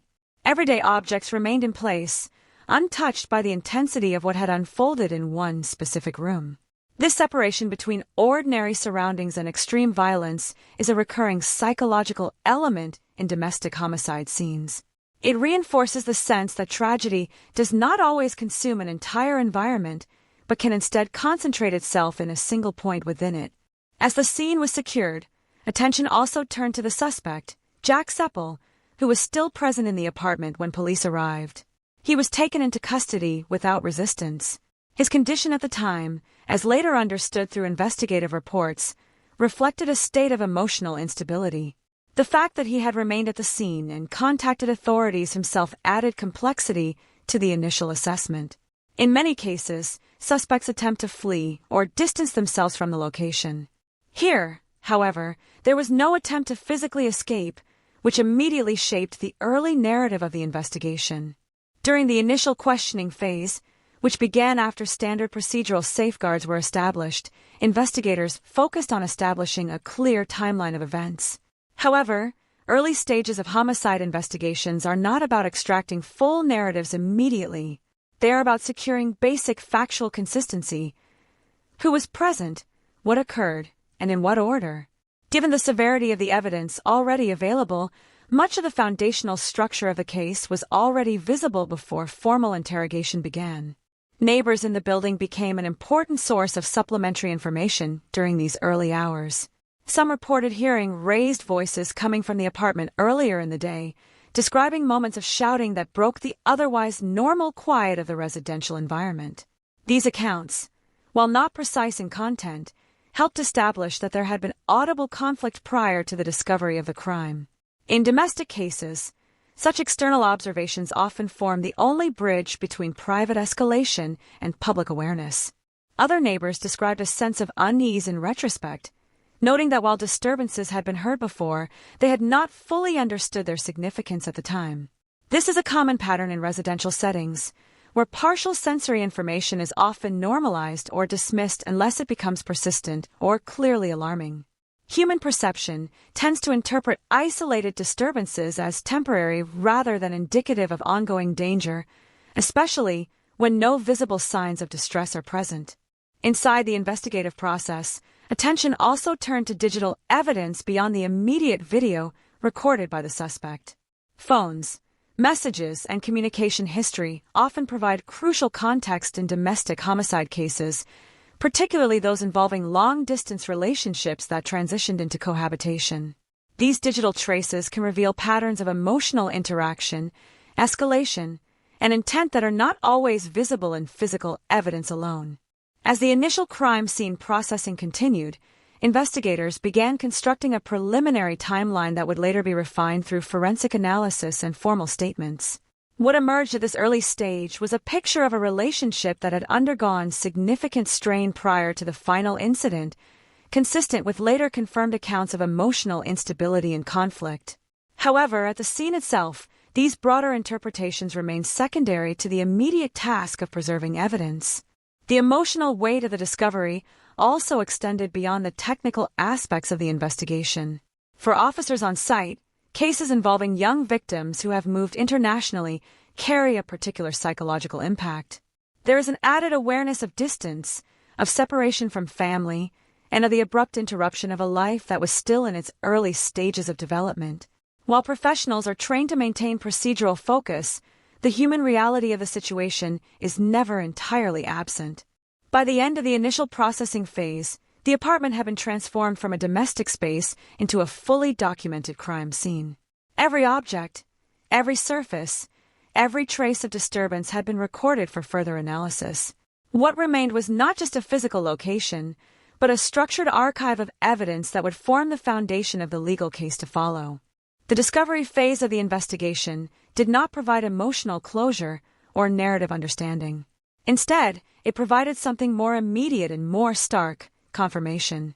Confirmation that what had begun as a private relationship across distance had ended in a contained act of extreme violence within a single room, and that the responsibility for reconstructing its full meaning would now shift entirely into the hands of investigators, forensic experts, and ultimately the justice system. In the hours and days following the discovery of Ashley Wadsworth's body, the investigation entered a phase that is often the most complex in any homicide case, not because the facts are unclear, but because clarity at the scene does not always translate into immediate understanding of motive, psychology, and sequence. Even when a suspect is already in custody and physical evidence strongly indicates responsibility, investigators are still required to reconstruct the full context in a way that will hold up under legal scrutiny. In this case, the presence of a confession video and the suspect's immediate detention created the appearance of simplicity on the surface, but beneath that surface, the investigative process still had to navigate layers of emotional, relational, and behavioral interpretation. From the beginning, Jack Seppel was identified as the central figure in the investigation. His proximity to the victim, his presence at the scene, and the recorded admission he made shortly after the incident positioned him as the primary suspect without the ambiguity that often defines early-stage homicide inquiries. However, in formal investigative practice, even apparent certainty must be tested against procedure. Detectives needed to establish not just that he committed the act, but how and why the situation escalated to that point, and whether any external factors contributed to the sequence of events. One of the first areas of focus was the timeline leading up to the incident. Investigators worked to map out the final hours of Ashley's life using a combination of digital evidence, witness statements, and physical forensic analysis. This included examining communication patterns between Ashley and Jack, looking for indicators of escalating conflict, emotional distress, or plans to leave the residence. In domestic homicide cases, the period immediately preceding the act is often critical as it can reveal escalation patterns that are not visible in earlier stages of the relationship. At the same time, officers began formal interviews with individuals who had indirect contact with the couple. Neighbors in the building provided early but valuable insights. Some recalled hearing raised voices from the apartment, describing moments of shouting that disrupted the otherwise quiet residential environment. These accounts, while not detailed in content, helped confirm that there had been audible conflict prior to the incident. Importantly, none of the neighbors reported witnessing physical violence directly, which is consistent with many domestic cases where escalation occurs behind closed doors and is only partially perceptible from outside. These fragmented observations played a role in establishing the broader behavioral environment within the apartment. Investigators understand that domestic violence rarely presents itself in fully visible form to external witnesses. Instead, it often exists in layers of private interaction punctuated by external signs that may not be fully understood at the time they occur. The challenge for detectives is to assemble these fragments into a coherent pattern that reflects the internal reality of the relationship. Digital forensics became a central pillar of the investigation.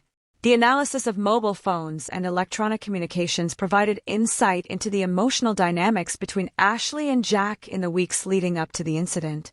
While specific private messages were treated as evidentiary material within the case file, the general pattern that emerged was consistent with reports of increasing tension and emotional instability. Communication in the final period appeared to reflect uncertainty, disagreement, and the growing possibility of separation. In cases involving young couples, especially those who transition from long-distance relationships to cohabitation, digital communication history often becomes one of the most important sources of context. It can reveal shifts in tone, frequency, and emotional content that may correspond with real-world behavioral changes.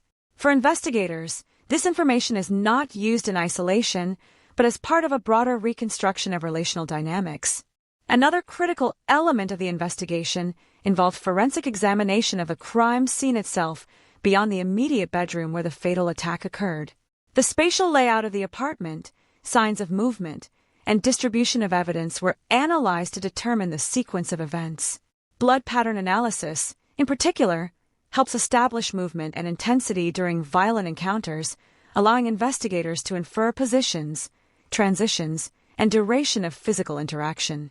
In this case, the forensic evidence supported the conclusion of a prolonged and highly violent confrontation within a confined space.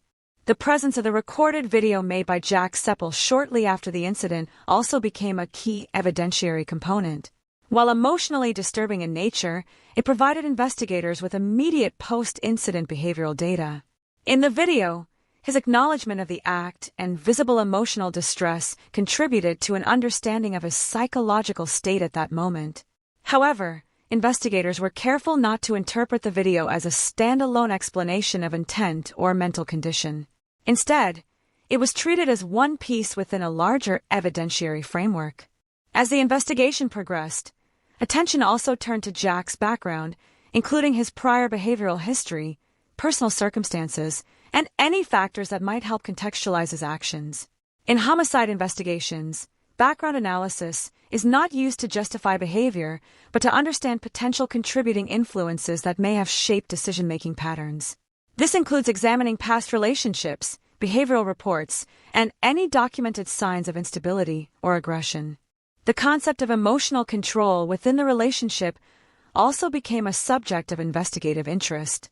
Based on available evidence and later court findings, the relationship exhibited characteristics consistent with emotional volatility and control-related tension. These dynamics are particularly significant in domestic homicide cases, where escalation is often tied not only to immediate conflict but to longer-term patterns of dependency and perceived loss of control. Despite the apparent clarity of responsibility, investigators still had to ensure that the legal standards for prosecution were fully satisfied. This meant verifying every element of the case through independent evidence, ensuring chain of custody for physical materials, and corroborating digital findings with witness testimony and forensic results. The legal system requires not only truth, but structured proof that can withstand courtroom examination. During this phase, Ashley's family in Canada was formally notified and began to engage with authorities across jurisdictions.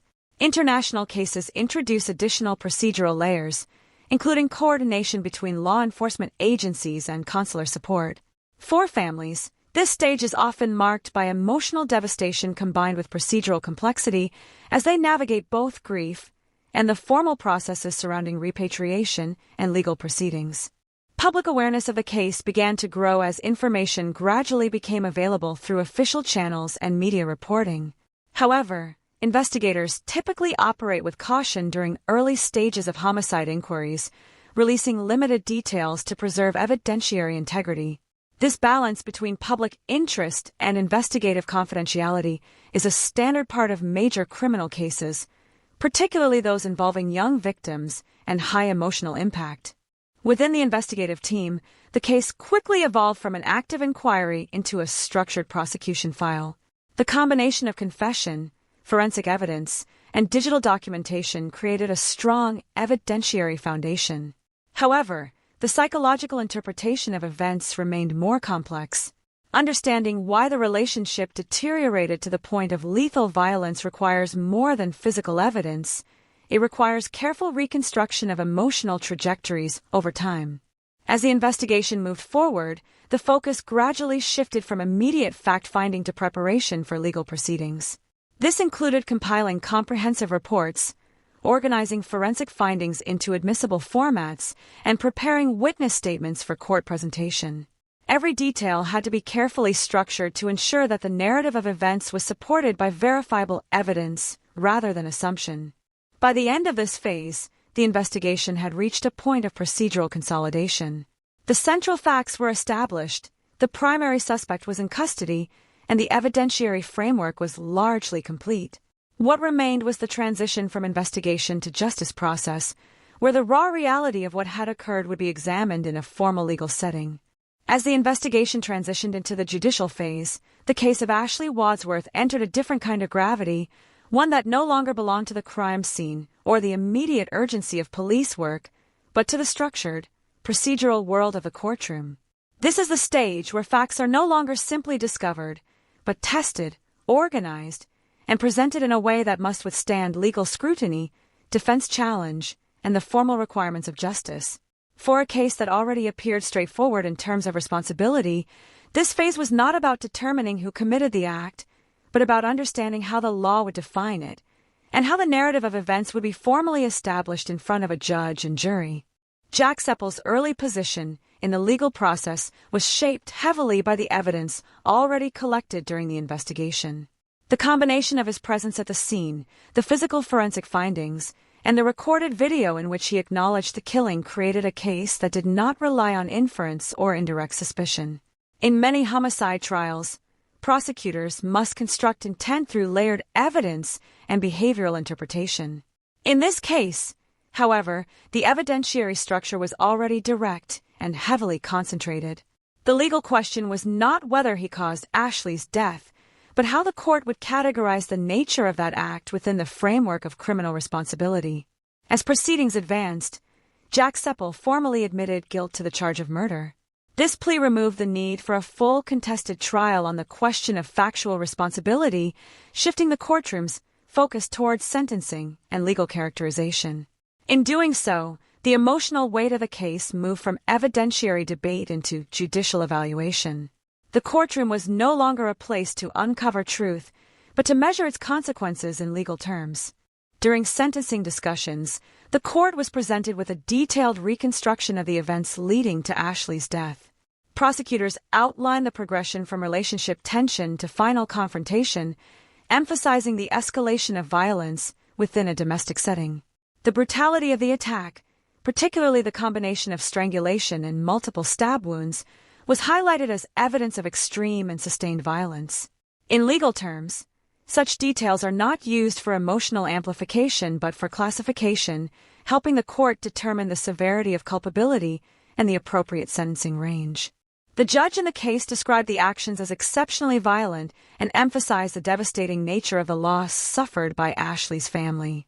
Judicial language in such cases is carefully chosen, balancing the need to acknowledge harm with the requirement of legal precision. The court also considered the broader context of domestic violence dynamics, particularly the fact that the relationship had involved emotional instability and signs of escalating conflict prior to the incident. While these factors do not mitigate responsibility for the act itself, they are often referenced to frame the environment in which the offense occurred. Defense representation, as a standard in such proceedings, had limited scope for contesting factual guilt due to the admission and overwhelming evidence. Instead, legal arguments tended to focus on contextual elements, including the psychological state of the defendant at the time of the offense. In cases involving sudden violent escalation, defense submissions may attempt to introduce factors such as emotional distress or impaired judgment. However, the severity and nature of the injuries, along with the post-incident behavior captured in the video evidence, weighed heavily in the court's overall assessment. One of the most significant aspects considered during sentencing was the presence of pre- and post-incident behavior that demonstrated awareness of actions taken. The recorded video, in which Jack Seppel acknowledged the killing and contacted authorities, was treated as part of the behavioral timeline rather than as an isolated emotional expression. It contributed to the court's understanding that the incident occurred within a moment of extreme psychological instability, but it did not alter the legal classification of the act as murder. Ashley Wadsworth's family provided victim impact statements that were presented to the court, describing not only the emotional devastation caused by her death, but also the circumstances in which she had left Canada to pursue a life abroad. These statements are a crucial part of sentencing in homicide cases, as they allow the court to understand the human impact beyond forensic and legal definitions. The loss of a young life, particularly one involving international relocation and separation from family, added a profound emotional dimension to the proceedings. In delivering its final judgment, the court imposed a life sentence on Jack Seppel. In the legal framework of England and Wales, a life sentence does not necessarily imply immediate release after a fixed period, but rather establishes a minimum term that must be served before eligibility for parole is considered. The court's decision reflected the seriousness of the offense, the degree of violence involved, and the broader context of domestic homicide. The sentencing emphasized that the act represented a complete and irreversible breach of human life within an intimate domestic setting. Throughout the courtroom proceedings, there was a consistent tension between legal structure and human tragedy. While the law operates through classification, procedure, and precedent, the reality underlying this case resisted reduction to purely legal terms. The court was required to translate an act of extreme personal violence into structured language of offense categories and sentencing guidelines, but the emotional weight of the case remained evident in the background of every statement delivered. For observers, both within the legal system and in the wider public, the case highlighted the intersection between modern relationships, digital connectivity, and real-world vulnerability. Ashley's journey from Canada to England was not just a personal decision, but part of a broader pattern seen in long-distance relationships that transition into physical cohabitation. The courtroom proceedings, while focused on legal responsibility, inevitably reflected these broader social dynamics. As the sentencing concluded, the judicial process formally closed the question of criminal liability. The defendant was held accountable within the full extent of the law, and the case transitioned out of active courtroom proceedings into the category of concluded legal matters. However, the resolution in legal terms did not equate to emotional closure for those affected. The family of Ashley Wadsworth, the investigators who worked the case, and even members of the public who followed the proceedings were left with the enduring reality of the loss that had occurred. In the end, the courtroom did what it is designed to do. It defined responsibility, imposed consequence, and recorded judgment within the framework of law. But what it could not do was restore what had been taken. The life of a 19-year-old woman, once shaped by possibility and distance-bound hope, had been reduced to a sequence of legal findings and a final sentence. The justice system could account for the act, but it could not reverse the absence it left behind. When the legal proceedings concluded and the formal sentence was delivered, what remained was not resolution in the emotional sense, but a lingering silence that often follows cases of domestic homicide. Courtrooms are designed to reach conclusions, to assign responsibility, and to close procedural loops within the justice system, yet they cannot fully contain the human aftermath that extends far beyond the walls of the courtroom.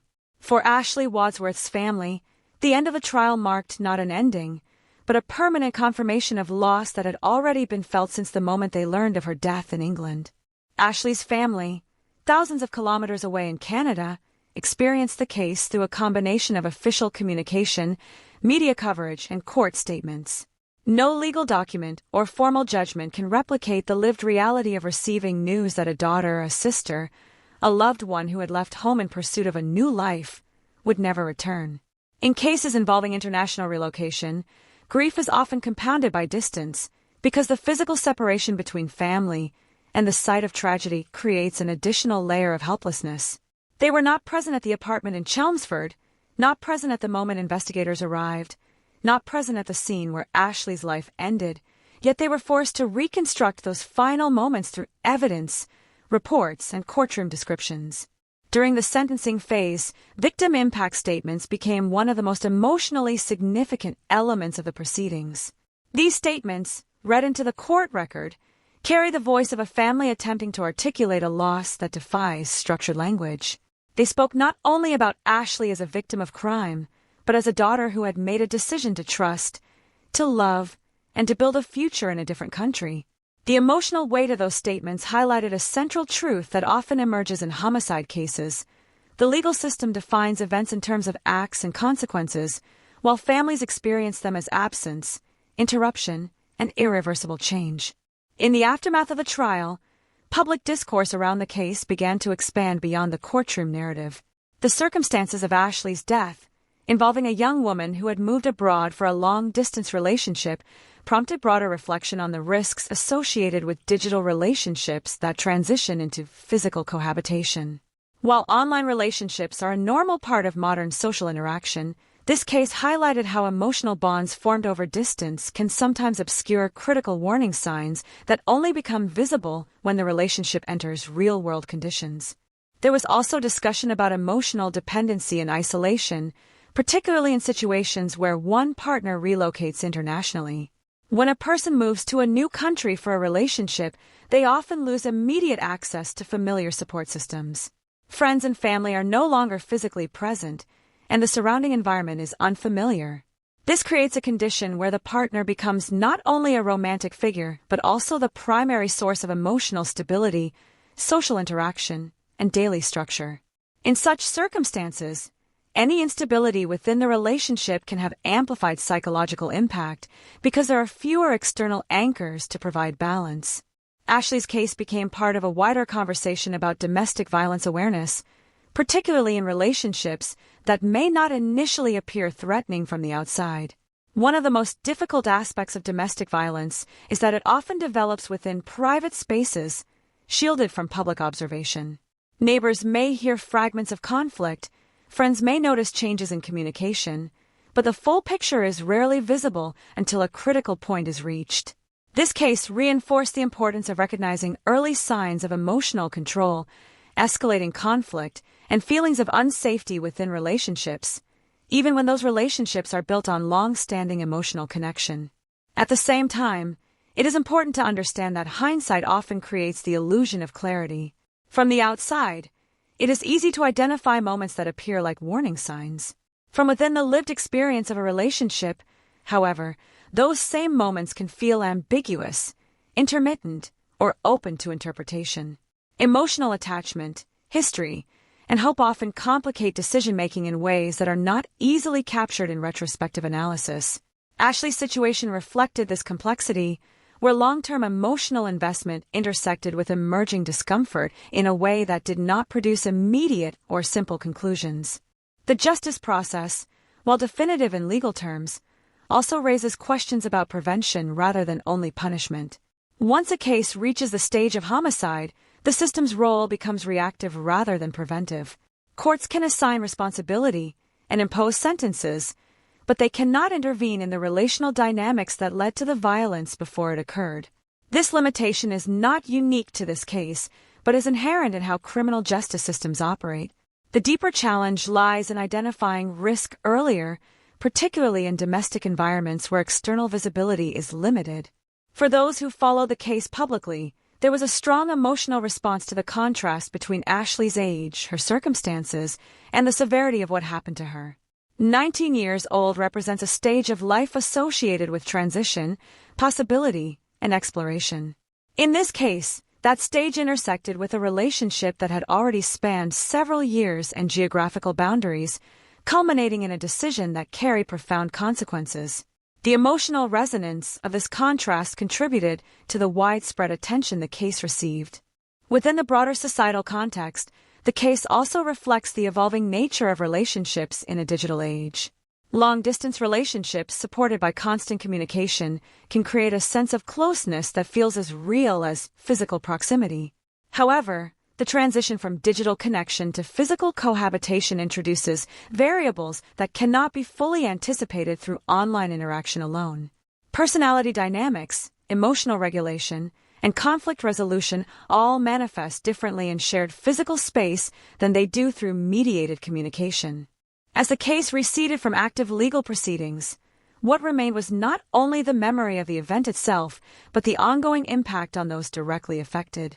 For Ashley's family, life continues in the absence of her presence, shaped by memory and grief rather than closure. For investigators and legal professionals involved, the case becomes part of a larger pattern of domestic homicide cases that inform future understanding and training. For the public, it becomes a reference point in discussions about relationships, safety, and awareness. There is no single interpretation that fully contains the meaning of what happened in Chelmsford. Legally, it is a concluded case with a defined outcome. Emotionally, it is an unresolved absence.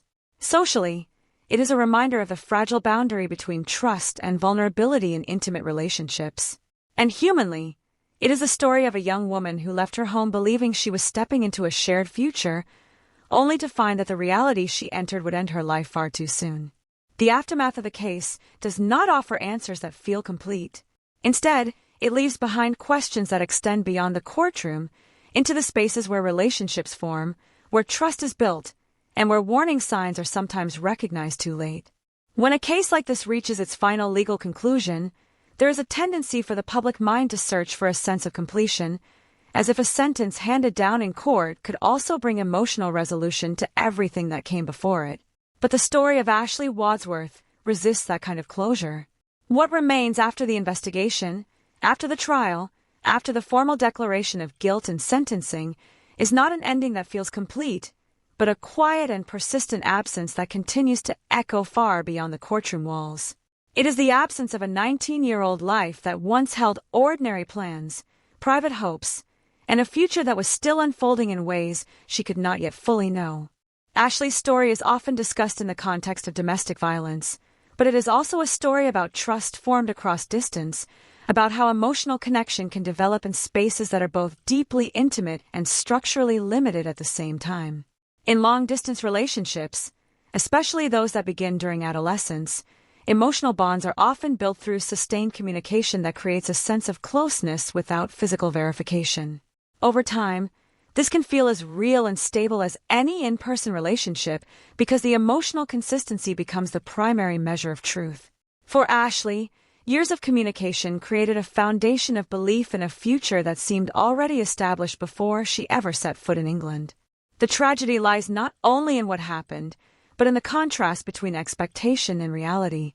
She did not travel to Chelmsford with the intention of stepping into danger. She traveled with the expectation of continuation, of transforming a long-standing emotional connection into a lived reality. That expectation is what makes the outcome so difficult to process, because it disrupts the assumption that love, once proven over time and distance, will naturally translate into safety when brought into physical proximity. Instead, the case reveals how emotional certainty formed online can collide with real-world dynamics in ways that are not always predictable or visible in advance. In reflecting on the environment in which the events occurred, it is important to recognize that domestic spaces often conceal the most significant warning signs. From the outside, life continues in ordinary patterns. Neighbors hear fragments of sound but not full conversations. Observers may notice tension without understanding its depth. Even those close to the situation may not see the full progression of emotional change as it happens. This invisibility is one of the most challenging aspects of domestic violence because it develops in spaces that are physically close but socially hidden. Ashley's case also highlights the emotional complexity of leaving a relationship that has been long established across time. When a bond has existed for years, even across distance, it becomes intertwined with identity and future planning. The decision to leave is not simply a practical one, but an emotional rupture that involves reevaluating not only the present situation, but also the entire narrative that has been built over time. This is why moments of realization in such relationships are often gradual rather than immediate, marked by internal conflict rather than sudden clarity. The legal system, by its nature, operates after events have already occurred. It can assign responsibility, establish facts, and impose consequences, but it cannot intervene in the earlier emotional conditions that allow those events to unfold. In Ashley's case, the courtroom was able to define what happened in legal terms, but it could not reconstruct the lived emotional experience that led to that final moment inside the apartment. That gap between legal definition and human experience is where much of the complexity of this case resides. For her family, the aftermath is not defined by legal closure but by ongoing absence. The return of personal belongings, the formal acknowledgments, the procedural communications between countries, all of these are administrative steps that attempt to structure something that is fundamentally unstructured grief. There is no procedural equivalent for the loss of a child, no legal framework that can translate absence into resolution. What remains is memory and the continuous process of adjusting to a reality that no longer includes the person who was lost. Public response to the case reflected a broader awareness of the risks that can exist within relationships formed primarily through digital communication. While technology enables connection across distance, it also creates environments where emotional intimacy can develop without full exposure to the complexities of daily shared life. The transition from online communication to cohabitation is often treated as a natural progression in relationships, but cases like this demonstrate how that transition can also introduce unexpected emotional and relational pressures. At the same time, it is important not to reduce Ashley's story to a cautionary label. She was not defined by the circumstances of her death, but by the life she lived before it. She was a young woman who made a decision based on trust, connection, and belief in a future she thought was shared. That decision, while it ended in tragedy, was rooted in the same human desire for closeness and meaning that shapes relationships everywhere. To understand her story fully is to hold both truths at once, the vulnerability that existed within the situation and the sincerity of the intention behind her choices. The finality of the court's decision marks the end of legal proceedings, but not the end of reflection. Cases like this continue to exist in public memory because they raise questions that extend beyond the specific individuals involved. They invite consideration of how relationships form in the digital age, how emotional dependency develops, how isolation can shape decision-making, and how warning signs can be recognized earlier. These are not questions with simple answers, but they are necessary ones. In the end, the story of Ashley Wadsworth is not only about how her life ended, but about how it began, how it moved across borders, and how it was shaped by belief and connection. It is a reminder that behind every case file, every courtroom transcript, every headline, there is a human life that once existed outside of those definitions. A life that cannot be fully captured by legal language or investigative summaries. What remains is a responsibility to remember her not only as a name in a case, but as a person whose story reflects both the beauty and fragility of human connection in a world where distance is no longer a barrier to intimacy, but where emotional safety still depends on far more than proximity alone. In closing the narrative of this case, there is an unavoidable tension between what the law can define and what human experience can truly comprehend. The formal structure of justice has already spoken. The investigation has been completed, the courtroom has delivered its judgment, and the facts of what occurred inside that apartment in Chelmsford have been established through evidence, testimony, and forensic reconstruction. Yet even with all of that in place, the story of Ashley Wadsworth does not settle into something that feels finished. It remains present, not as an open case file, but as a human absence that continues to echo in the spaces she once occupied and in the lives of those who knew her. Ashley's life cannot be reduced to the final moments that defined her death. Before she became part of a criminal investigation, she was a young woman shaped by ordinary experiences that carried their own quiet significance. She grew up in Canada, in an environment where familiarity and distance from danger often create a sense of emotional safety that is only fully recognized in hindsight. Like many people her age, she navigated relationships, hopes, and future planning with a belief that emotional connection, once established and sustained, would naturally lead toward stability. That belief is not unusual. It is, in many ways, a fundamental part of how people form bonds with one another. The relationship that ultimately brought her to England did not begin with visible warning signs or immediate instability. It developed over time, across years of communication that created a sense of continuity and emotional investment. In that space, love was not defined by physical presence but by consistency of interaction, shared experience through conversation, and the gradual construction of trust. When that kind of bond extends over a long period, it can become deeply integrated into a person's sense of identity and future direction.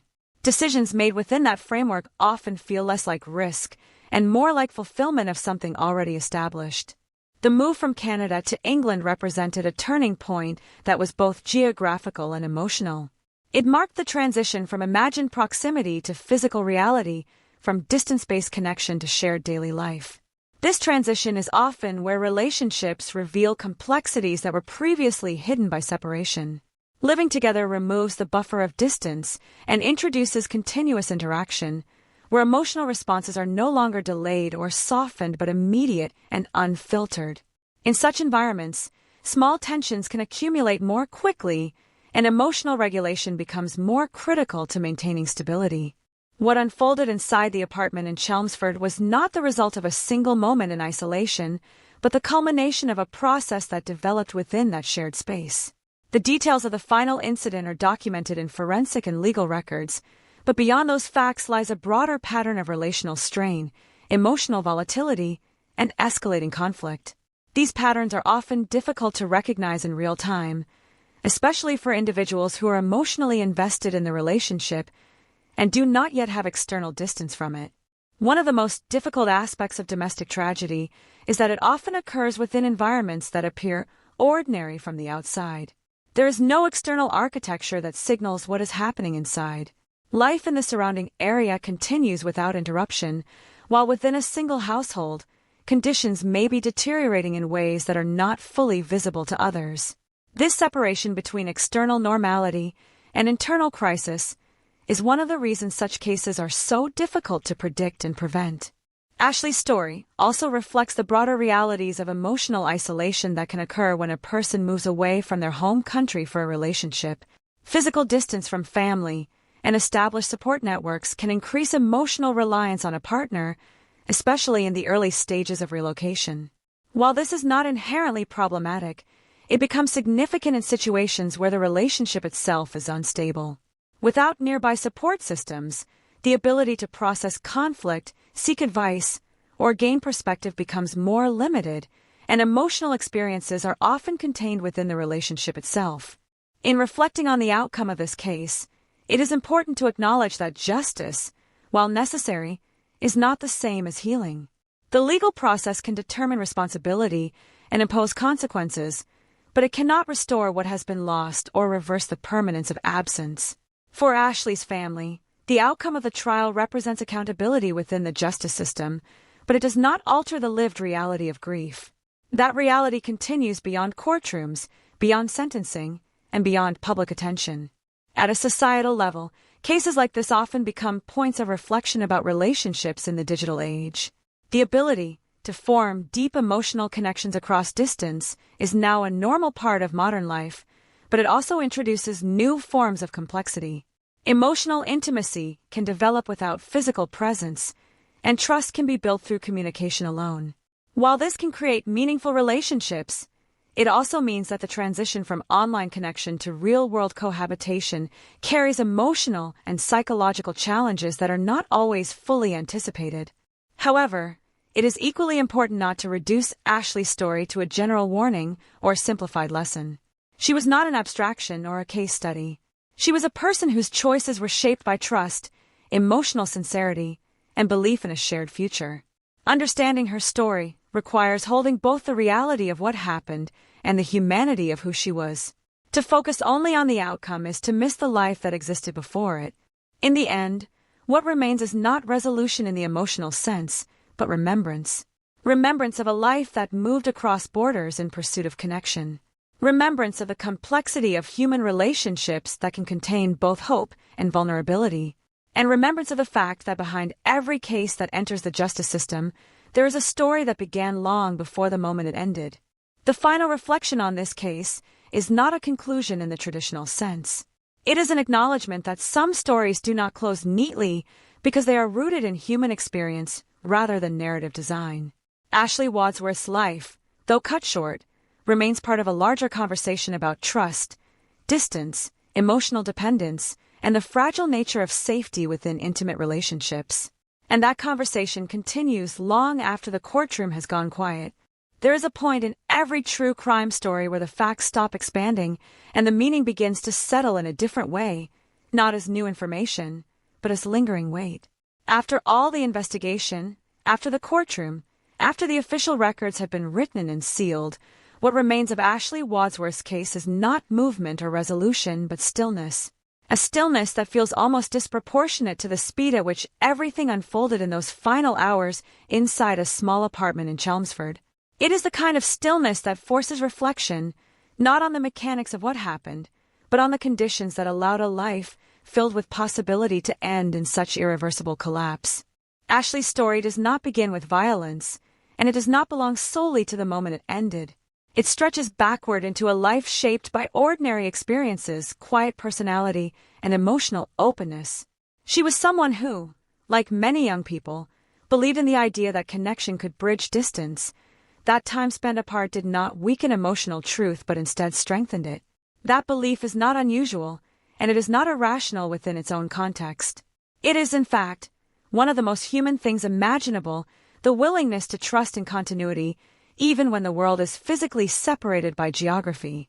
What makes this case so difficult to process is the collision between that emotional logic and the reality of lived experience, once proximity replaced distance. In long-distance relationships, much of the emotional structure is built in absence. People present their best selves, their most intentional words, their carefully chosen expressions of care. When that structure transitions into shared living space, it is no longer sustained by selective interaction. It becomes continuous, unfiltered, and immediate. For some relationships, this transition strengthens bonds. For others, it exposes fractures that were previously invisible. Inside that apartment, those fractures were no longer theoretical. They became part of daily life, shaping tone, behavior, and emotional atmosphere. The progression from connection to conflict in domestic environments is rarely linear or easy to identify from the outside. It is often experienced as a series of emotional shifts that do not always announce themselves clearly. A conversation that feels normal one day may feel heavier the next. A disagreement that seems manageable at one point may become more significant over time. These accumulations matter because they define the emotional landscape long before any physical escalation occurs. Ashley's decision to leave Canada was rooted in belief, not in fear. That distinction is important because it frames her story not as one of recklessness, but as one of trust placed in a relationship that had existed for years across distance. When someone makes the decision to relocate internationally for love, they are not simply changing location. They are reorganizing their entire support structure, their daily environment, and their sense of stability. That kind of decision is rarely made lightly, and it reflects a level of emotional commitment that carries its own inherent vulnerability. Once she arrived in England, the relationship was no longer defined by anticipation but by reality. Reality has a way of removing ambiguity. It forces patterns to become visible, interactions to become consistent, and emotional responses to become immediate. In that environment, any instability within the relationship becomes harder to avoid or reframe. There is no distance to soften conflict, no delay to allow emotions to settle before the next interaction occurs. Everything is present, continuous, and unavoidable. The tragedy of Ashley Wadsworth's case lies not only in the violence that ultimately ended her life, but in the fact that the environment in which it occurred was one that had already become emotionally unstable before it reached its final point. By the time the incident unfolded, the conditions inside that space had already shifted away from the initial promise that brought her there. What remained was a compressed emotional environment where conflict and fear had begun to replace trust and expectation. When examining cases like this, it is tempting to search for a singular explanation, a defining moment, or a clear warning that could have changed the outcome. But domestic tragedies rarely offer that simplicity. They are built from accumulated experiences, emotional patterns, and interpersonal dynamics that develop over time. The absence of a single visible breaking point is part of what makes them so difficult to predict and prevent. Ashley's life, however, should not be defined solely through the lens of its ending. To do so would reduce her existence to a single moment, which would erase the years that came before it. She was a daughter, a friend, a young woman navigating relationships and identity at a stage of life where emotional experiences often carry profound weight. Her choices were shaped by belief in connection, and that belief is something that remains recognizable to anyone who has ever trusted in the idea that distance does not diminish emotional truth. The aftermath of her death extends beyond legal judgment. It continues in the lives of her family, who must live with absence that cannot be reconciled with explanation. It continues in the broader conversations about relationships formed online, about emotional dependency, about the challenges of moving between countries for love. These conversations are not about assigning blame to technology or to distance itself, but about recognizing the complexity of human connection in a world where relationships are no longer limited by geography. There is also a quieter reflection that emerges from this case, one that is less about systems and more about fragility. The fragility of trust, the fragility of emotional certainty, and the fragility of the belief that love alone can stabilize a situation once it becomes physically shared. These are not flaws in individuals, but realities of human relationships that become more visible in extreme outcomes. As this narrative reaches its final stage, there is no new evidence to uncover, no additional revelation that changes the known outcome. What remains is the responsibility to remember the full scope of what this case represents. Not just the legal facts, not just the timeline of events, but the human story that existed before and beyond them. A story that began with connection across distance, moved through hope and transition, and ended in irreversible loss.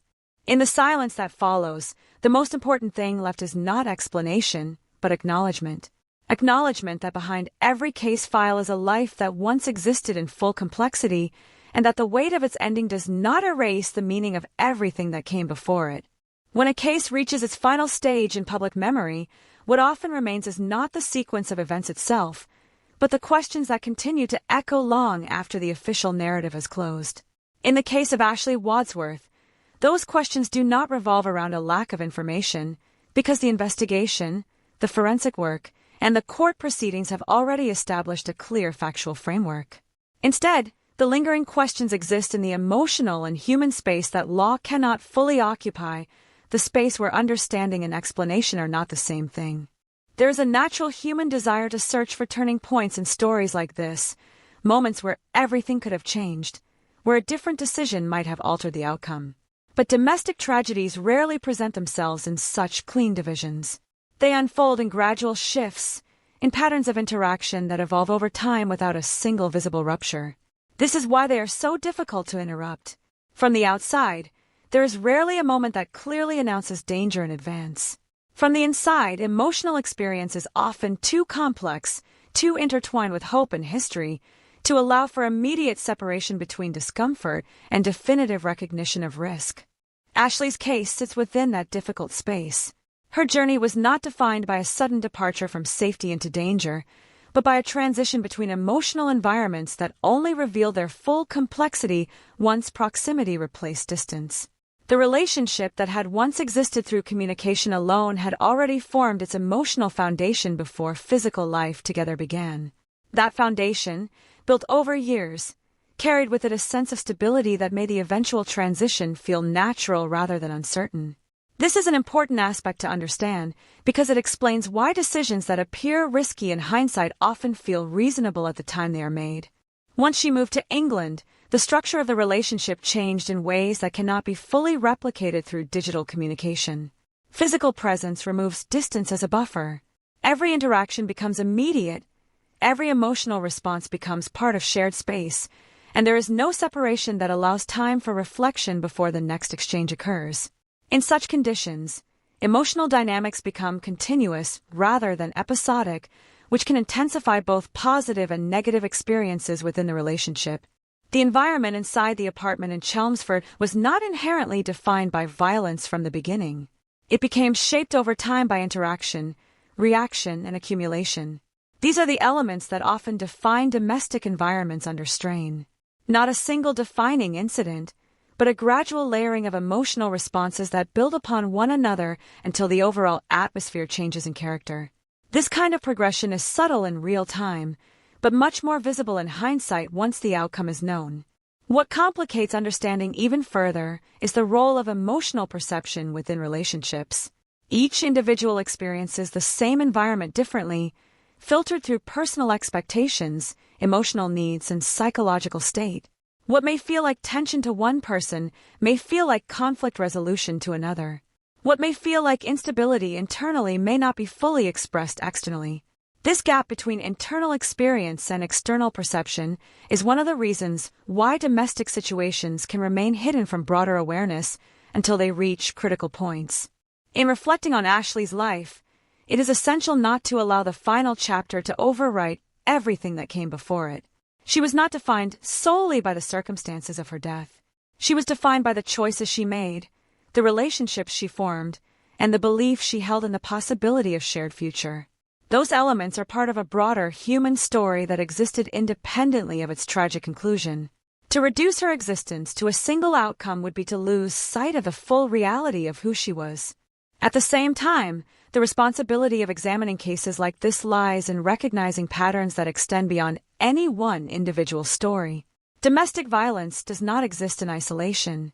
It is part of a broader social and relational framework that includes emotional dependency, isolation, communication breakdown, and the challenges of navigating relationships across distance and cultural transition. These factors do not excuse actions, but they help explain the environments in which such tragedies can occur.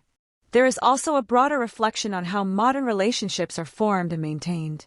In an era where communication can sustain emotional closeness across continents, the boundary between online connection and physical relationship has become increasingly fluid. This fluidity creates opportunities for meaningful connection, but it also introduces complexities that are not always immediately visible. The transition from digital intimacy to shared physical life requires adjustment that is often underestimated in its emotional impact. Ashley's story, when viewed in its entirety, is not simply about an endpoint. It is about the trajectory of a life that moved through trust, connection, transition, and ultimately irreversible loss. It is about the intersection of human emotion and real-world conditions, and the ways in which those intersections can sometimes produce outcomes that no one involved fully anticipates or intends. As the narrative reaches its final reflection, what remains is not a solution or a final explanation, but a recognition of complexity. The legal system can define responsibility, the investigation can reconstruct events, and public discussion can explore meaning, but none of these elements can fully contain the lived reality of what occurred. They can only approach it from different directions. The lasting significance of this case lies in its reminder of how fragile human connection can become when placed under conditions of isolation, emotional intensity, and transition. It is a reminder that relationships exist not only in moments of closeness, but in the environments in which that closeness is sustained. And when those environments change, everything within them can change as well. In the end, what remains is memory, not closure.